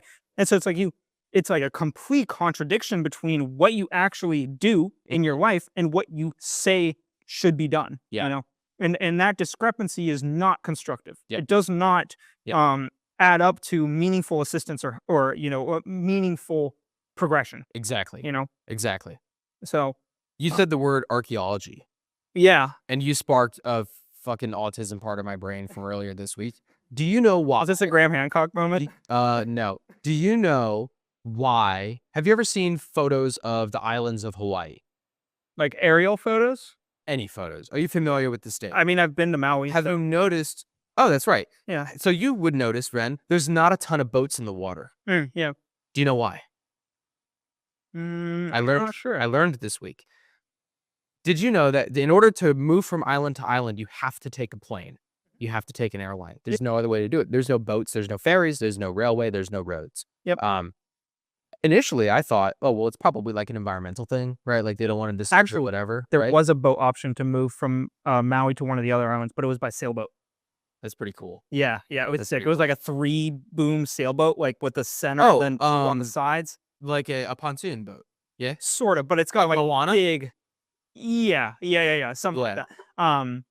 But it was a complete sailboat, like no powered anything, right? You just kind of cruise the ocean and then you get I thought it was an environmental thing, right? I saw a YouTube video this week. I actually found out it's because Hawaii is essentially the tip of an underwater mountain, right? Meaning that the land that you're on doesn't have a lot of surrounding shallow land around it. It's just land that suddenly comes up out of nowhere in an otherwise like 8,000 foot deep ocean. So the ravine between the big island and the one next to it is 6,000 feet deep, meaning that the swells and the chop and the water, even if you're just hopping from island to island, is not like hopping around a lake or between shallow islands. It's open ocean water. So the only way to move boats around is if they're heavy duty vessels, like an ocean liner, right? Yeah. So there actually was one company that had this idea that built a ferry at that size, but it took like 8 hours to get from island to island that an airplane could do in just 1 hour. Yeah. But I wonder if what I did was like, I wonder if there's a subset island of Maui that I hopped to. There could have been a small, this was a long time ago. I was 8, so, a while back, but I do remember taking the sailboat. It was fun. Yeah. Cool. It was definitely choppy. I remember being seasick. Yeah. For sure. Because it's in the middle of the ocean. It's like you are just given the ability to walk on water in the middle of the ocean. Yeah. But their solution to that, one of the new solutions that they're trying to come up with to decrease the amount of traffic, is to make a high-speed rail system. Oh, But they're running into issues because a lot of Hawaii is burial grounds for the natives that are from there. And all the places that they're trying to route this rail, they start digging, and then 10 minutes later, they find some archaeological ruins, and then it's marked as an archaeological site, a historical site, and then they can't build there. So they're struggling to build a high-speed rail there. But I thought the boats thing was really interesting. And you said the word Very cool. archaeology, and that sparked my tism. Yeah. Archaeology is awesome. Yeah. So our second segment is what makes virtue signaling so annoying. At its core, I feel that virtue signaling is annoying because it's just not authentic. Authenticity is a state of being in which three things are in alignment: what you think, what you say, and what you do. And when you're virtue signaling, a person may think and speak righteously, but take no real action. Thus, what they think and what they say align, but their action does not. So those aren't in alignment, and that person is not acting authentically. And that, I think, is what rubs me the wrong way at its core. Yeah, and it's like we've discussed, it's superficial and sincere, and it primarily draws its strength from others crediting it as valid, right? Right. Virtue signaling ultimately draws its energy and strength from other people saying, "Oh yeah, you're right," because it by definition stems from the signaling Right. of something, and that signaling has a response that is then deemed as valuable, right? And I think it's paired with a lack of genuine follow through.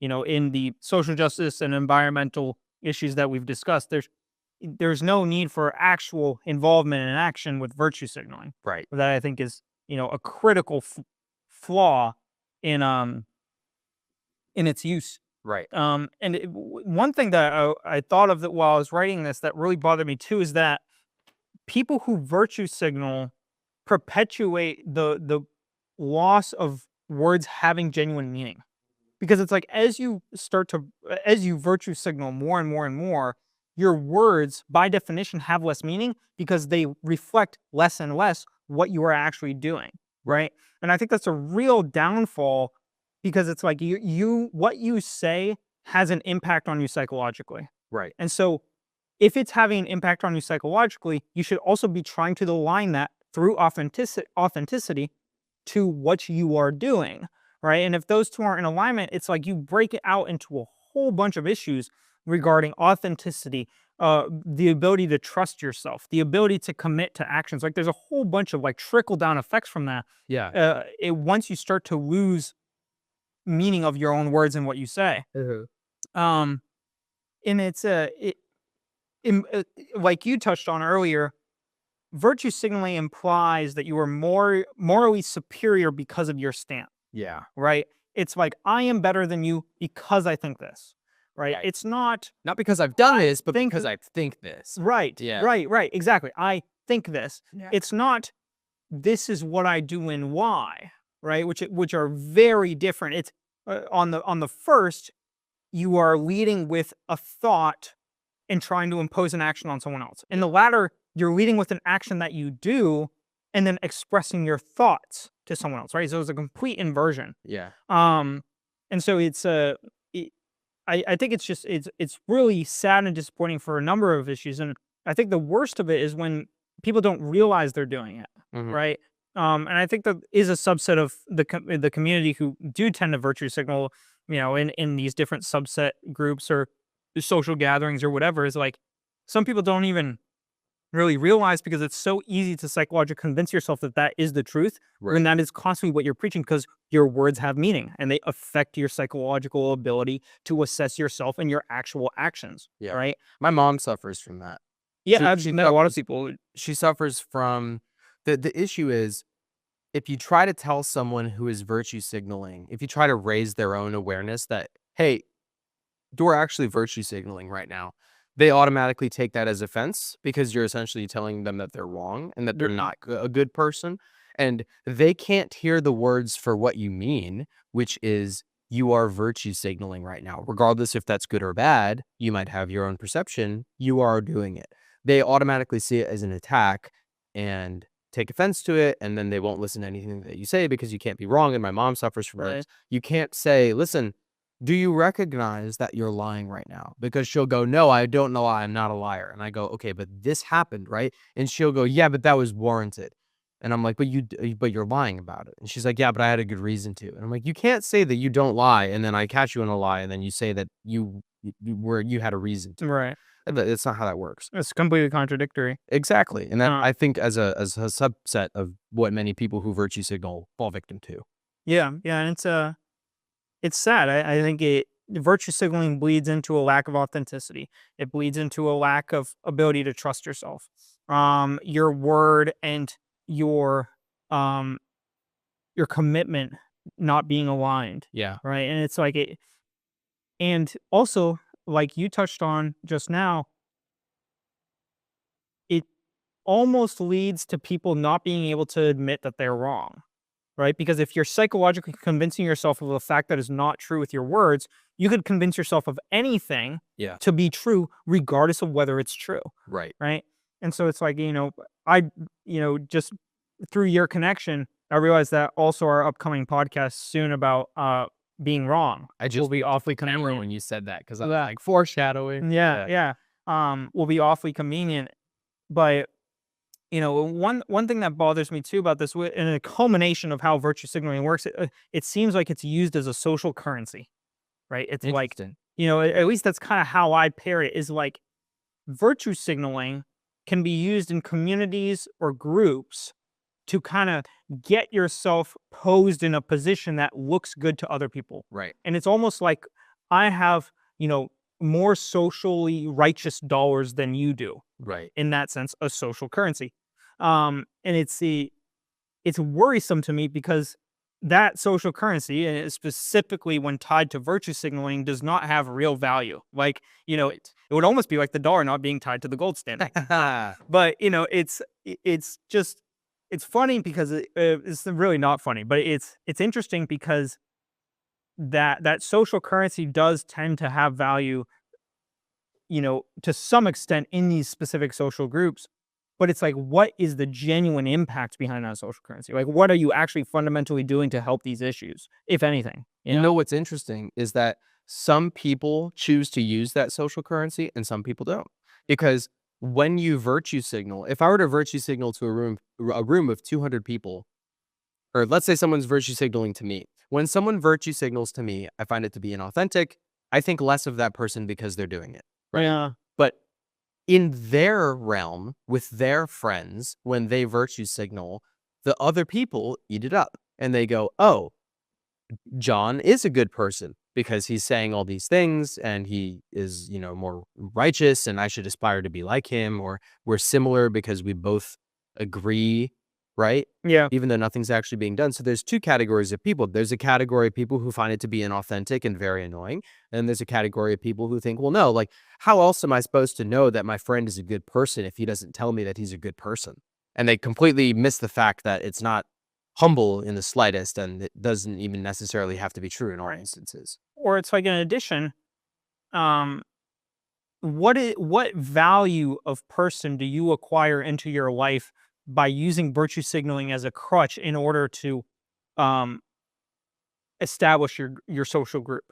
Say that again. Like, what value of person do you acquire by utilizing virtue signaling as your tool to get people into your social group? It's like, you're not going to attract the Mason Yaskovic of the world. You're not going to attract, the Elon Musk or the Joe Rogan or the Robert F. Kennedy or the Sanders Sorok or whoever, right? You're not going to attract these aspirational, business-minded, critical thinking, intelligent, good people, right? You're going to attract, largely, at least in my opinion, more small-minded, less open thinking, more sheepish people into your life. And it's like,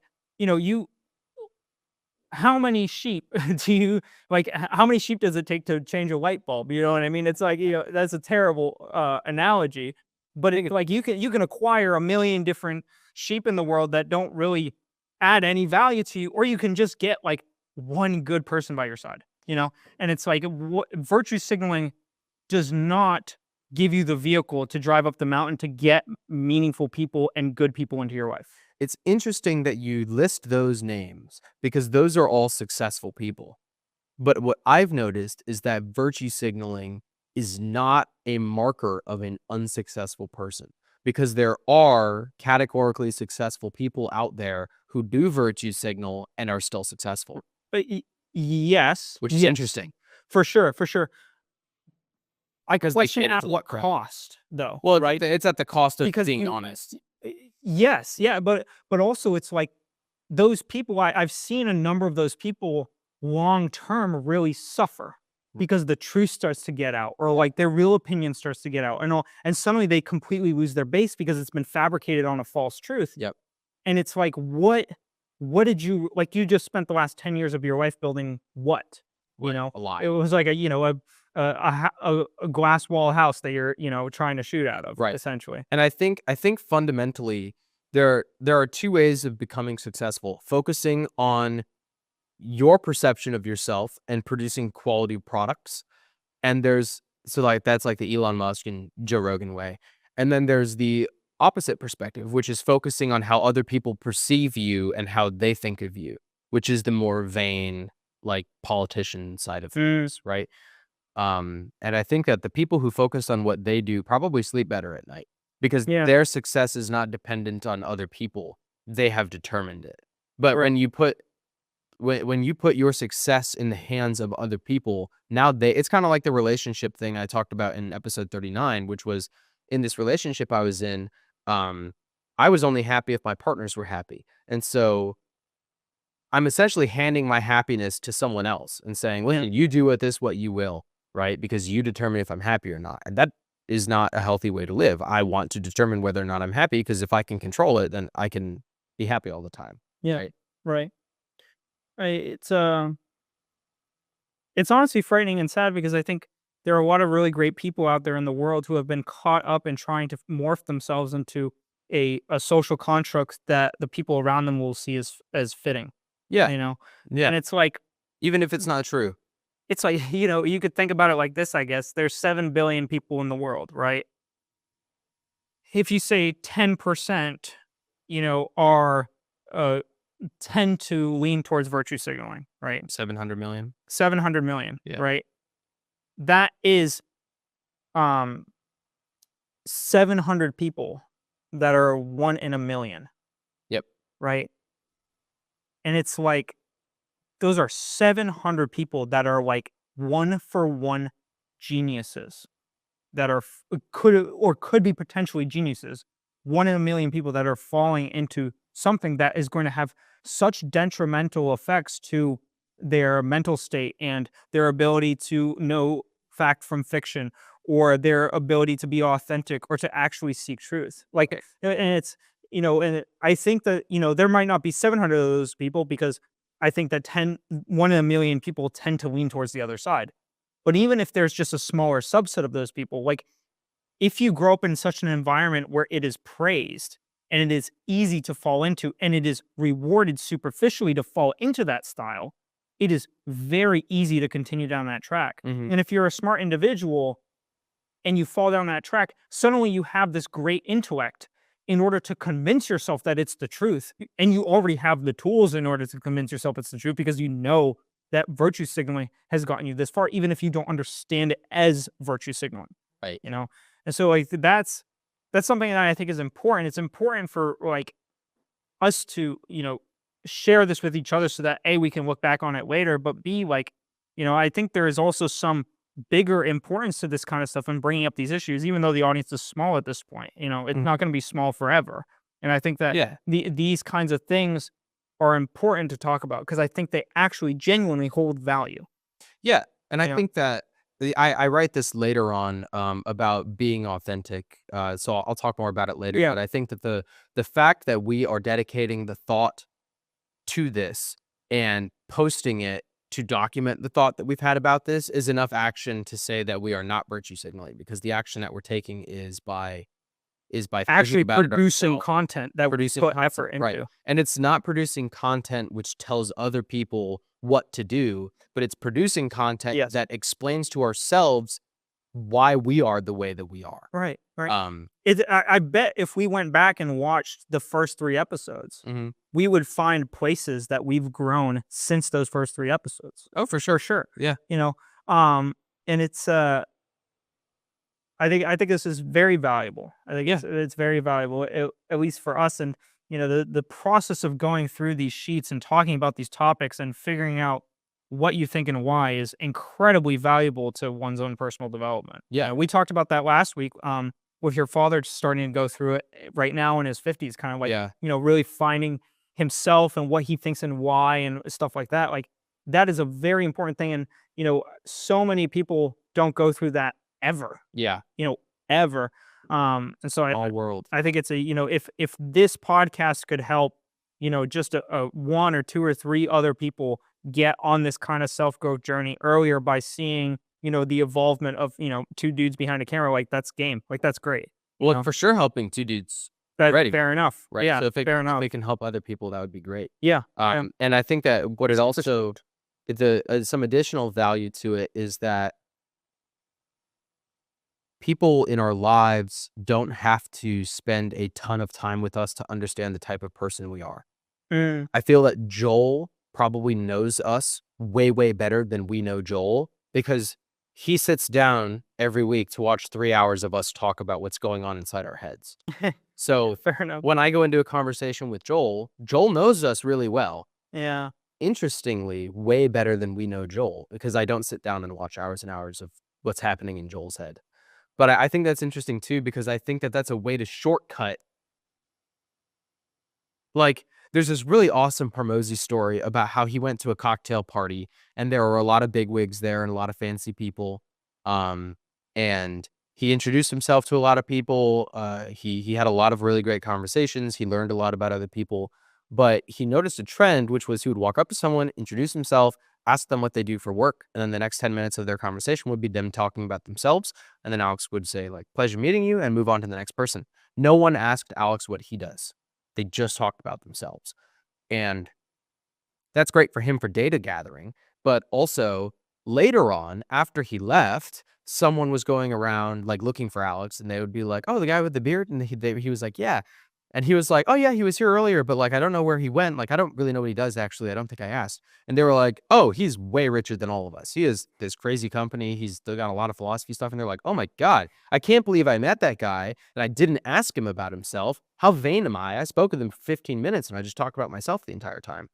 And those are the type of interactions that I aspire to have, where it's listen twice as much as you talk, and don't be vain, and don't overshare for the sake of it. Only share if it's relevant to move the conversation forward and be productive. Yeah.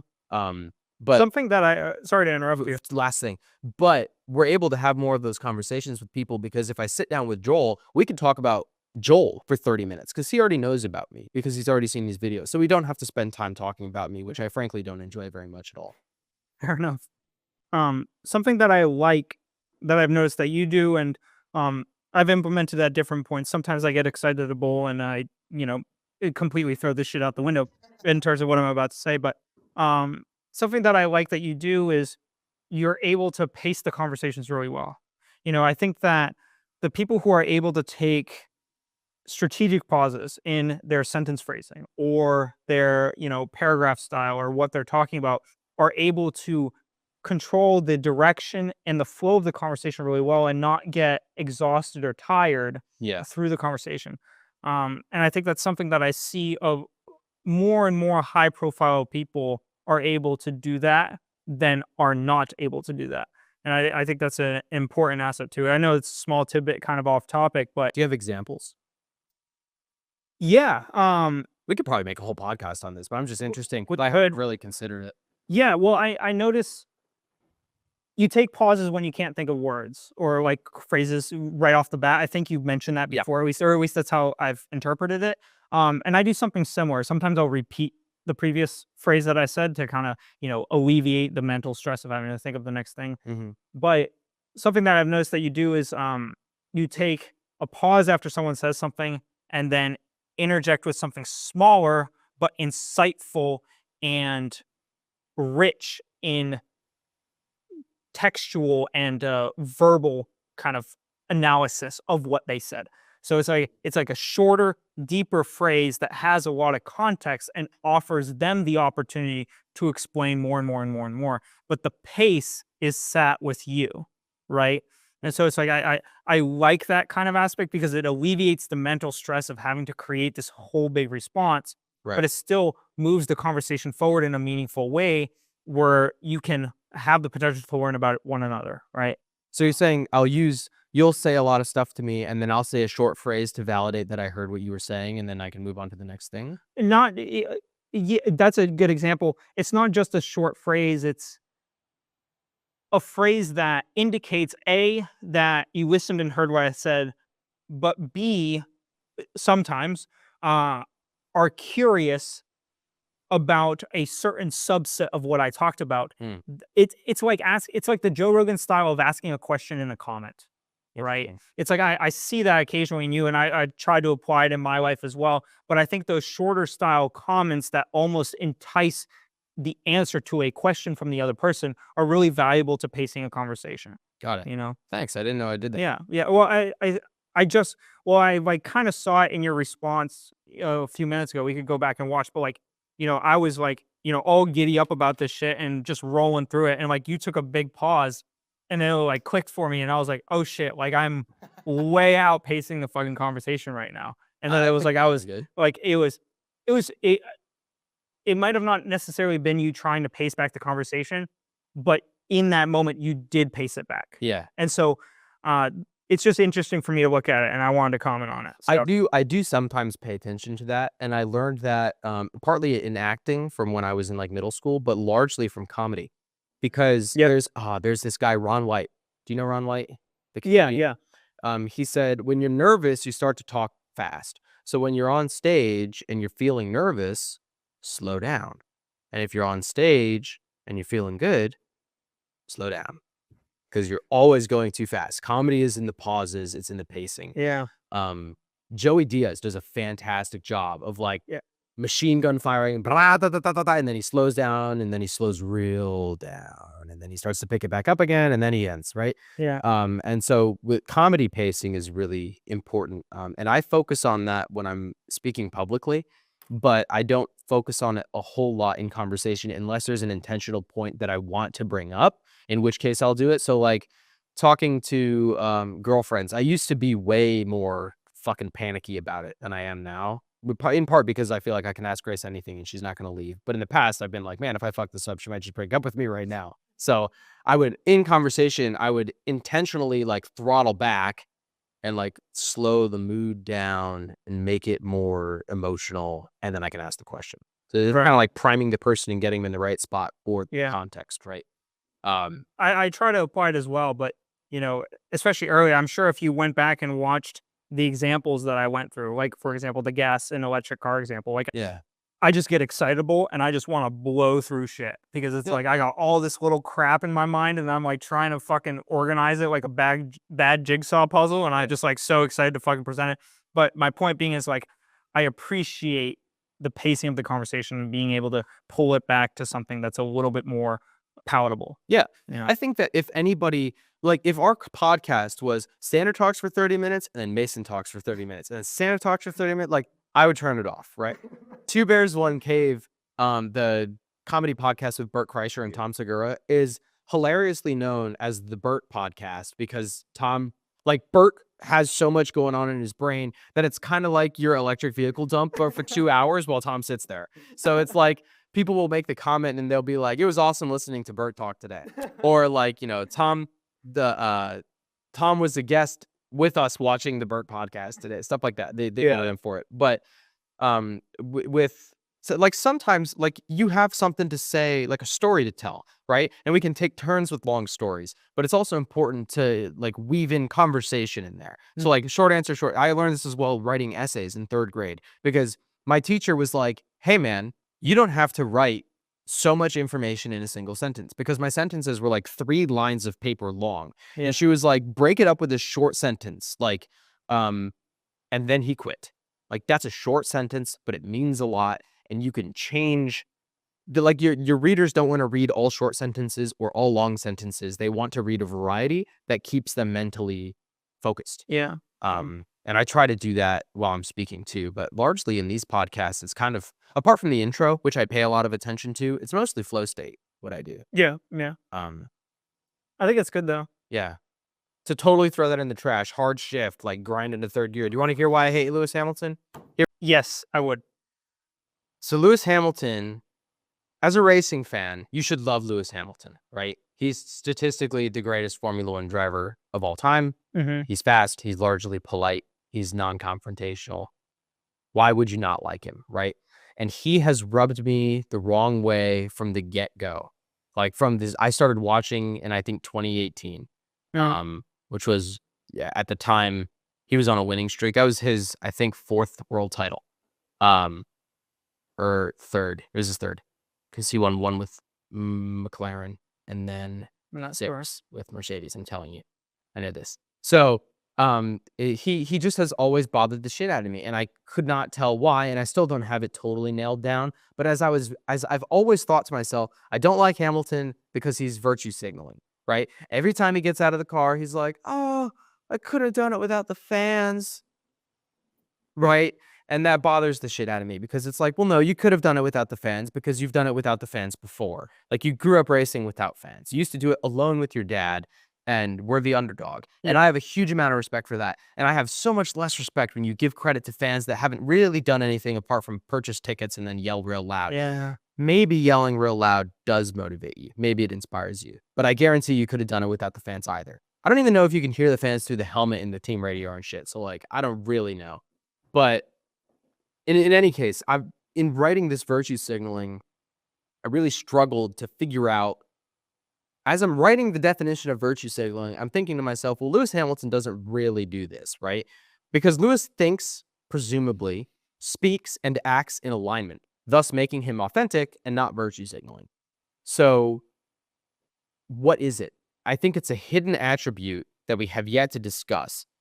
Virtue signaling, by definition, results in little to no action being taken, thus resulting in a small impact, right? Because you're not actually getting anything done. Lewis Hamilton bothers me because he gives credit, the credit of a large impact to a non-impactful group. Thanking the fans for, quote, giving him the strength and helping him, quote, power through to win this race together. Not just being dramatic, but, that's factual, right? Yeah. Or it's not factual because they didn't actually help him do it at all, right? Lewis can be inspired by the fans, but he was successful before he had a fan base. Operationally, the fans did nothing to build the car or drive it through the race. Lewis is pretending that a group of people who take no action have made a real impact. This means Lewis is not virtue signaling himself, but is enabling virtue signalers by telling them that their non-action has had a real effect. That's a good point. What bothers me about Lewis Hamilton is that, I mean, for one, it's dramatic, right? I feel that he tends to make things into a bigger deal than they really are, which generally I'm a realist, so I don't really like that. He gets emotional quickly, or, there's the famous quote like, "Bono, my tires are gone. I don't know if I can do it, mate." And then he fucking sets the fastest lap and wins by 10 seconds, right? Like, it clearly wasn't that big of a deal because you're crushing it right now. Yeah. Today was Lewis Hamilton's last race with Mercedes. Oh, cool. 246 races with Mercedes, 6 World Drivers' Championships, 7 World Constructors' Championships, right? The most successful driver-team pairing in Formula One history ever. His last race, he qualifies P18 because he ran, someone next to him ran over a cone and it got lodged under his car in his last lap. So he qualified P18, not his fault. And then he had a really strong race. He was running in like P3 or P4. He pit down to like P8. And he came out of the pits and he was like passing people. And he was like, "I'm passing a lot of people, man. Where did we come out?" And they were like, "Oh, we're P8 right now, but we think that we can get P3. And Lewis is like, "Oh, I don't know. Okay." And like keeps driving. And last weekend, he was so, like, bummed out about how poor the car was doing. Like, towards the end of the race, he was like, "Let's just retire the car, man. It's just so bad out there. We're just doing so bad." And so in this race, he's driving, he's passing people. Now he's up to, like, P5, and, he's behind his teammate George Russell. And, he has a competitive tire advantage. His tires are, like, 8 laps younger or something. They're coming into the last 10 laps, so, like, big difference. And, Lewis is like, "How far behind George am I?" And his team is like, "14 seconds, Lewis." And Lewis is like, "14 seconds? That's so much." And Toto Wolff came on the radio, and he was like, "It's only 14 seconds, Lewis. You can do it. Buckle down. Like, it's hammer time." That's what they said. Um, and then he made the gap, and he passed George Russell in the second to last corner of the last lap and got the position, right? So it's almost like, why do you have so little confidence in yourself? Why is it Yeah. such a big deal? Why are we making it into a bigger deal than it actually is? That's, I think, the fundamental premise of why he bothers me. But I can almost get over that in the car. But when you get out of the car and you start fucking stroking the dicks of everybody in the grandstands and start thanking everyone but yourself and taking zero credit and telling the fucking cameraman that he was an integral part of this race win, right? You're enabling people who do virtue signaling, Mm, which bothers the shit out of me. I hear that. I get that. Because that attitude does bother me as well. Yeah. In most circumstances, I would say. And what's really sucked is everyone got sick of Lewis Hamilton winning because he won 6 drivers' championships in 7 years. So he was winning everything. And whenever someone wins for a long time, people want to see them stop winning. Same deal with Max Verstappen. Yeah. And when Lewis got beat in 2021, I was like, good. He's gonna get humble, and he's gonna start taking credit for the wins that he actually gets, because they're not gonna come around that frequently. And when he wins his next race, it's not gonna be because the fans or because the sun or because the fucking stars were aligned. It's because he fucking earned it. Right now, he has to start really, like, working his ass off to earn these race wins. And sure as shit, when he won his next race, he came out of the car and he was like, "Oh, thank you, everyone." I was like, "God damn it, he didn't fucking change. It's the same shit." And so I was really it was good to see him win this year. This season has been incredible. He won in Silverstone, the British Grand Prix, his home race, which I think he's the most successful driver at that circuit. Wow. He has more race wins at Silverstone than any other driver in Formula One with his win this year. And for a while, everyone thought that might be his last race win with Mercedes, and then he went on to win, I think, 2 more after that. In Hungary, and then he inherited the win at Spa. Got it. So he had a great season overall. And I was really looking forward to him starting to take more credit, starting to get a little bit more aggressive again, and then root for him going to Ferrari, because even if you're not a Ferrari fan, everyone's a Ferrari fan. And that has potential to be the greatest driver team pairing in history, even more so than Mercedes. So I was really hoping to be, like, really rooting for Hamilton, but I find myself now recognizing that that's just the kind of person that he is. And it's not the kind of person that I have a huge amount of, not respect. I respect him fine, but I just wouldn't want to be friends with him, you know? Yeah. But also, Charles Leclerc is the only driver on the grid to have never been beaten by a teammate in Formula One. He was teammates with Sebastian Vettel for 2 Oh, years. wow. Yep. Sebastian Vettel for 2 years. And then after Vettel, it was Carlos Sainz, Mm, who's both Vettel and Sainz are competitive drivers. Yeah. Actually, yeah. Maybe it was Raikkonen in 1 year. I can't remember. He's had competitive teammates, and he's beaten all of them. So, Lewis Hamilton has some stiff competition going into next year. It would really suck to see him get there and then just get totally pummeled by Leclerc. I really would hate to hear him whining on the radio because he already won so much. But I don't know. I really put a lot of effort into this part of the podcast because it does bother me that I dislike Hamilton so much, because I don't want to, because he's, like, categorically, he's a good driver. He Yeah. seems like a good person, and yet I loathe him. Why? I think this is why. Yeah. But that's what I had for segment 2. Me as well. Awesome. Let's go to segment 3. What can we emphasize instead of virtue signaling? I believe, actually, you go first because I've been talking a lot. So I created a terrible little acronym Oh, to Okay. to replace virtue signaling. You know, I don't really get enough acronyms at work, so I'm excited to hear what you got. I'm sure you've never heard this one before. It's called ACE. ACE. Oh, God. Okay.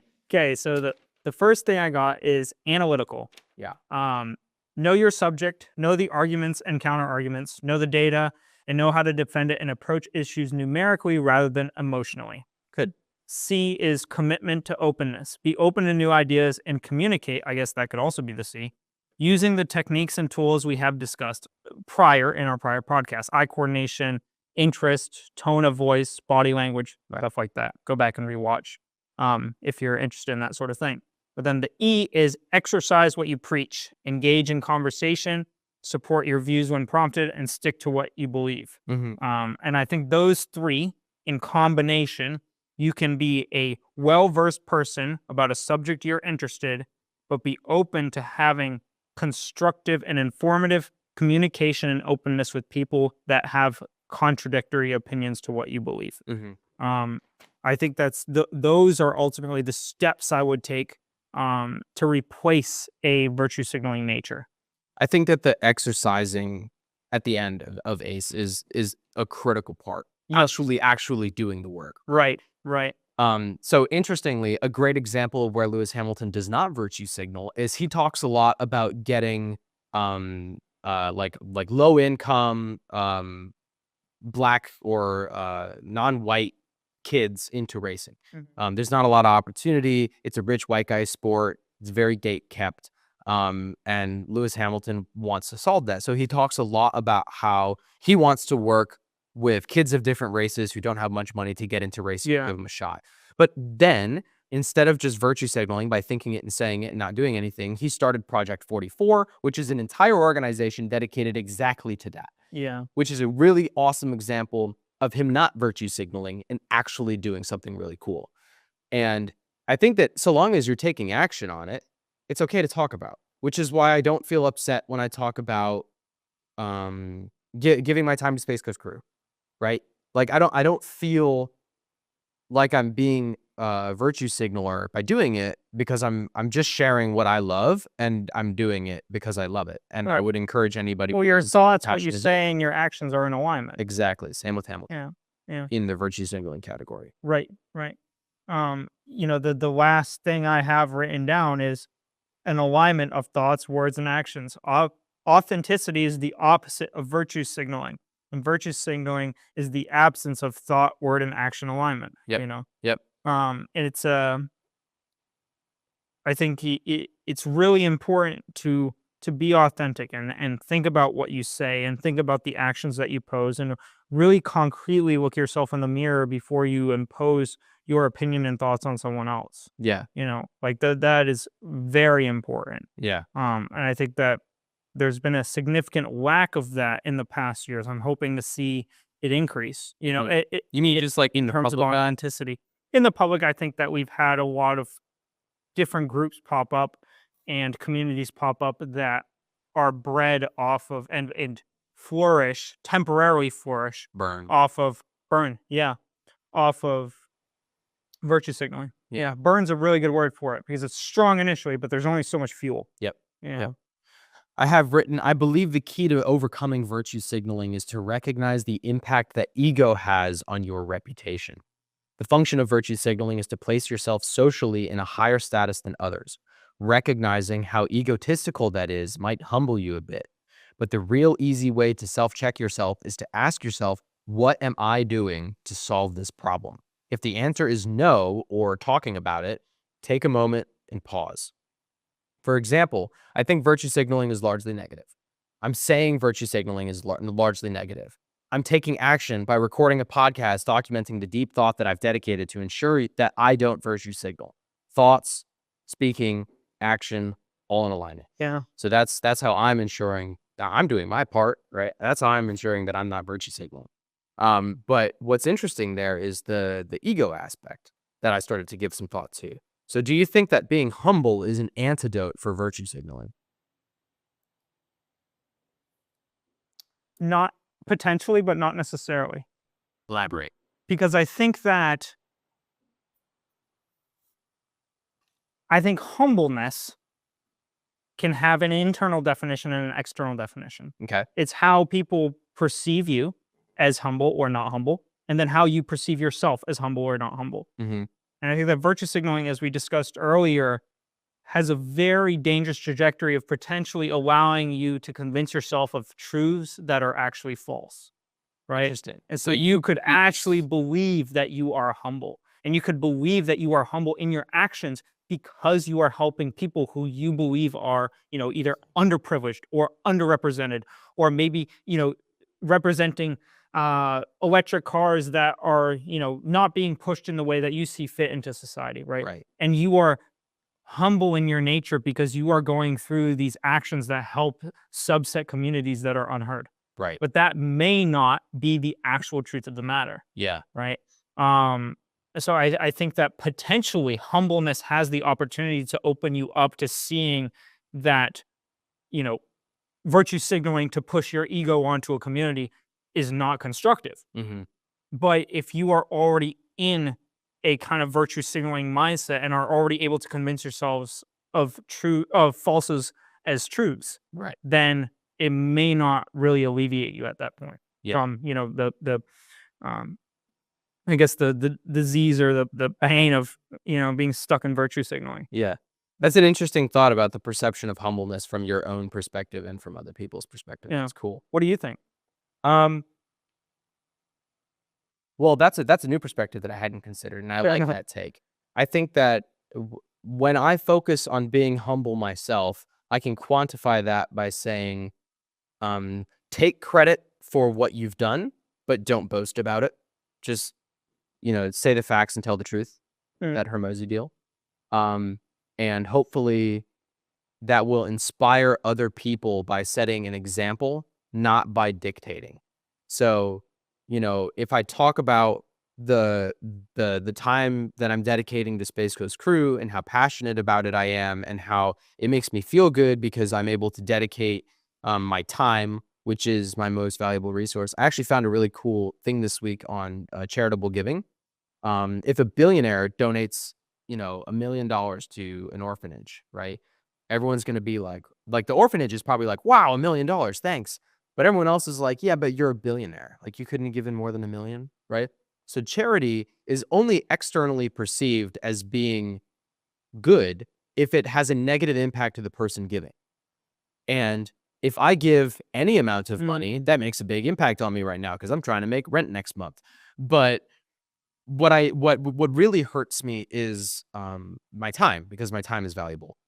But especially in light of your recent realizations with health concerns, tomorrow is not promised.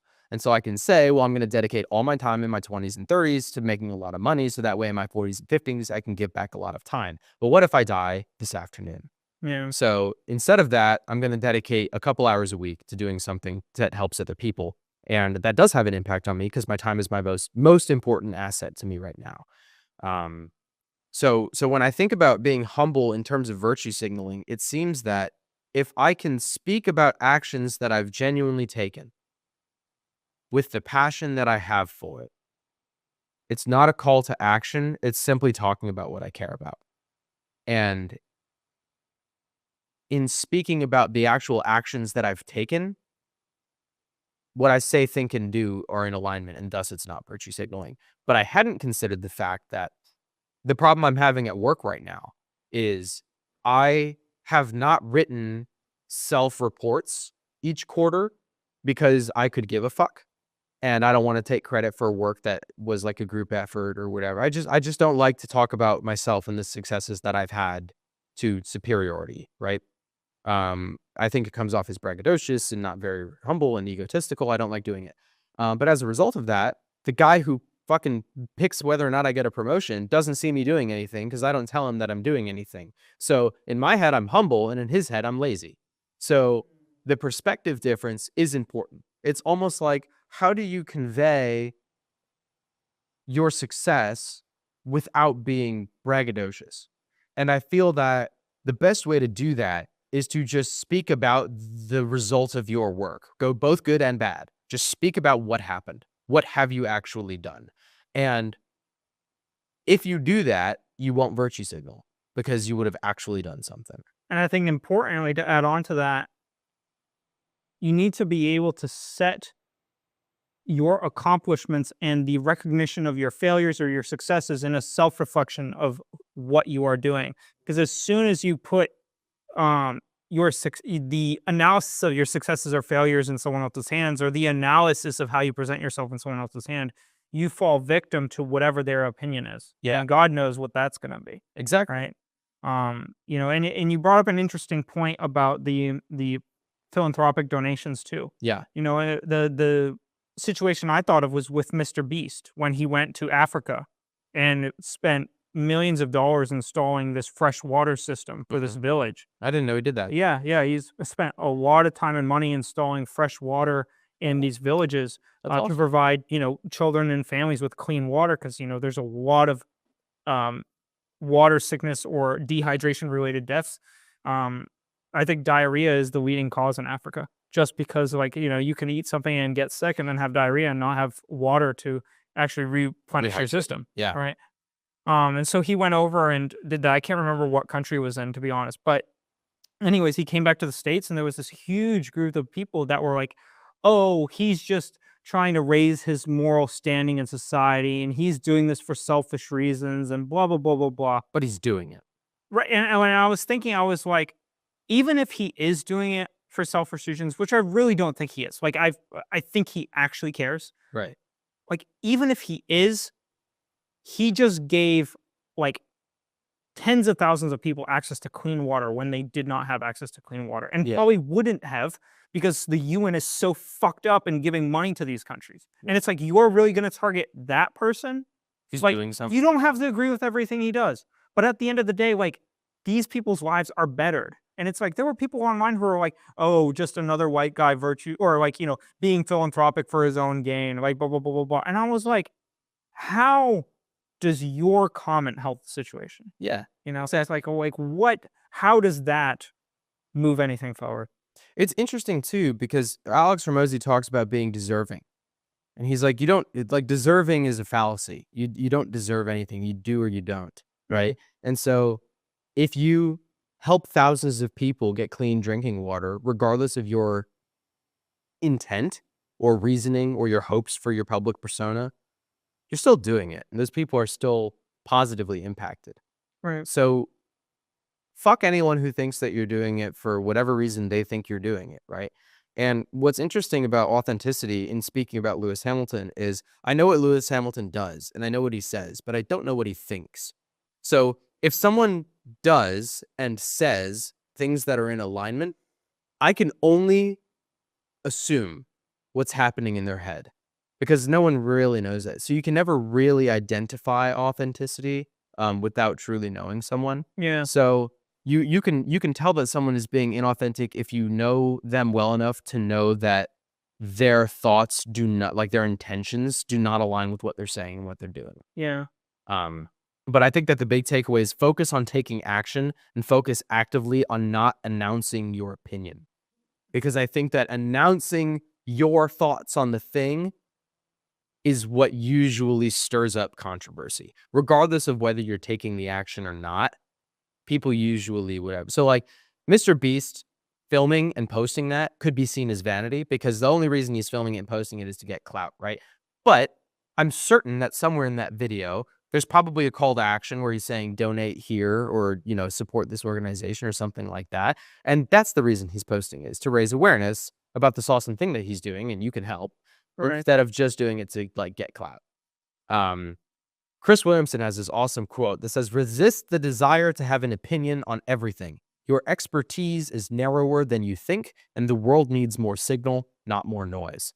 And that is really well encompassing, I think, in the issue of virtue signaling and how it can be largely solved. It's a lot of noise. Yeah, it's a lot of noise. Just do or shut up about it. Or even do and shut up about it. That's okay too. Anonymous donations are fine, right? Yeah.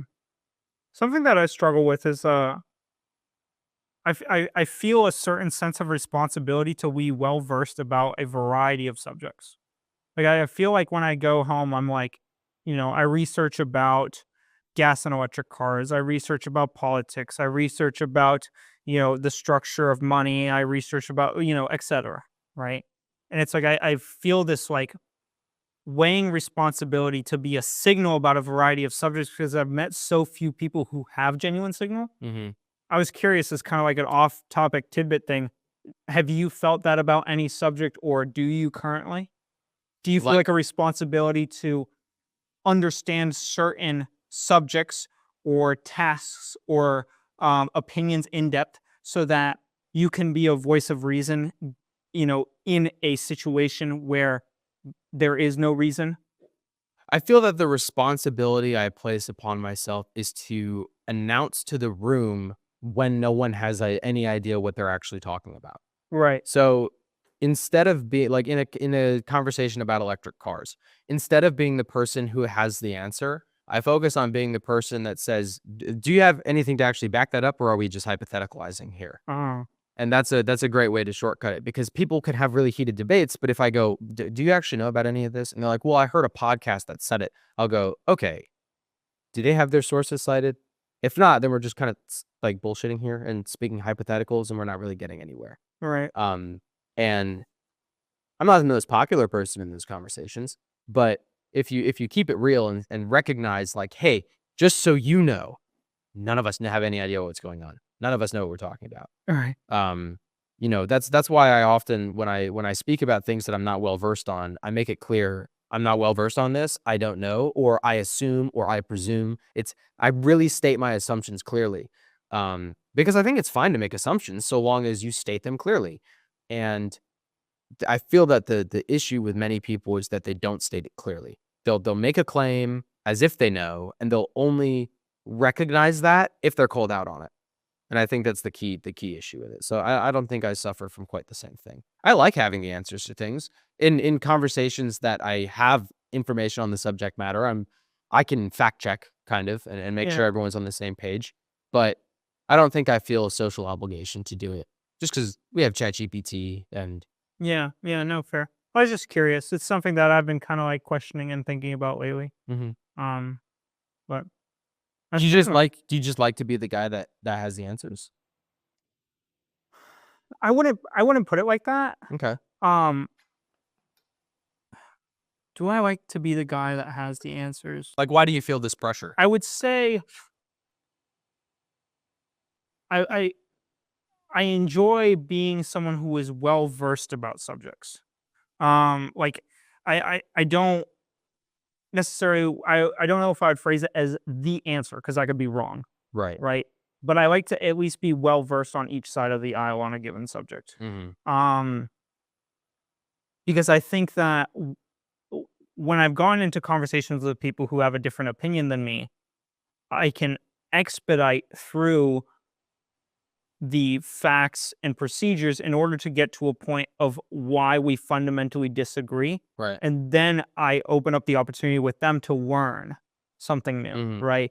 Versus like if we just argue about statistics, Mhm. it's hard to get to uh, a mental point that you can really understand why they think the way they do. And I find that I gain more value from figuring out why people think the way they do rather than, value from figuring out what the real statistic is.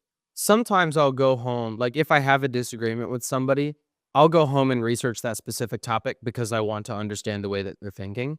But I don't go home and then just think to myself, like, man, I should really do some research on like abortion rights and how that works because maybe I'll be in a conversation where someone like, questions me or has a different opinion and I just want to be That's prepared. more so what I do.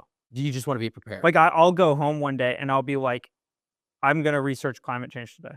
I've never had a climate change business. I don't like Yeah. it. I've had very few people come up to me about like climate Yeah. change shit in my life, but But if it's an it's interest, like then there's nothing like wrong. I guess I'm interested in it today. I'm gonna dive in and I will watch like 8 podcasts and read a ton of different articles and cross-reference resources and all this shit for like Yeah. 4 days. And then I'll be like, okay, I guess I got a baseline for that. I I'll did that move on for to the the next thing. I did that for the Amazon rainforest stuff and then immediately started like donating. Remember that when I watched the Paul Rosalie videos for like 2 weeks straight?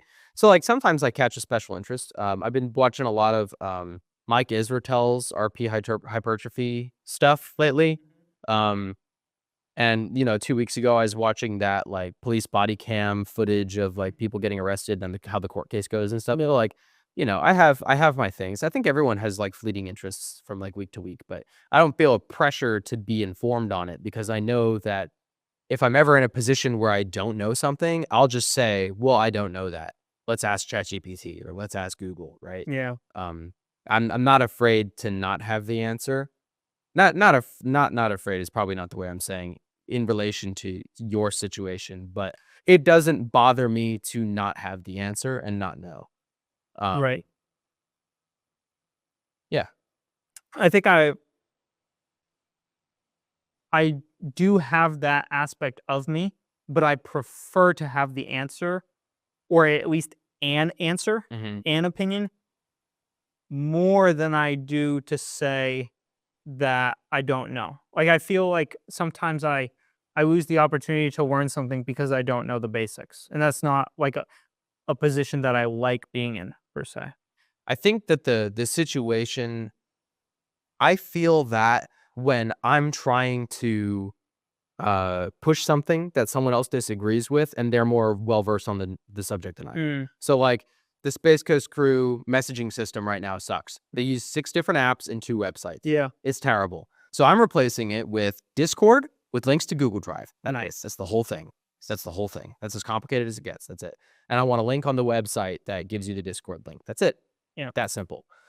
The current guy is like, I am gonna build a forum site where everyone can make posts and have conversations instead of like this WhatsApp thing.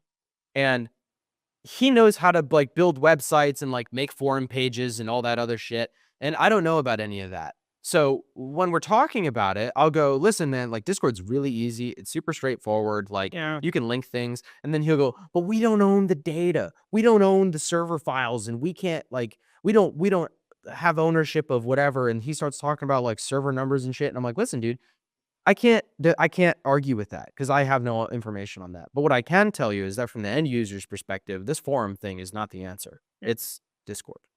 Um, so in those situations, Forums are for Camaros, Miatas, and BMWs. exactly, right? I really wish in those situations I had more knowledge, but winning that argument, I feel I'm able to win that argument by just showing the end product than by talking about philosophy, Mm, right? And ideologies. If I just show you what I have and show you what he has, I'm confident people will go with what I have. And I have no interest in learning about any of the shit he's talking about. right. Yeah. But that's what I got. Cool. Me too. Cool. We like to end each podcast with a brief segment that I like to call dialing in. We've had a wide ranging conversation about lots of different topics, all the stuff that Sanders got going on in his life. But we like to end with a single quote that kind of encompasses what we've been talking about through the podcast to put a bow on it and let you get back to doing what you were doing. Thank you for spending the time with us. It's probably just future Mason and Sander, but good to see you. Today's quote, I don't know where it comes from. I've just had it for a long time and I really like it. Complaining about a problem without proposing a solution is called whining. Thanks for listening. See you next week.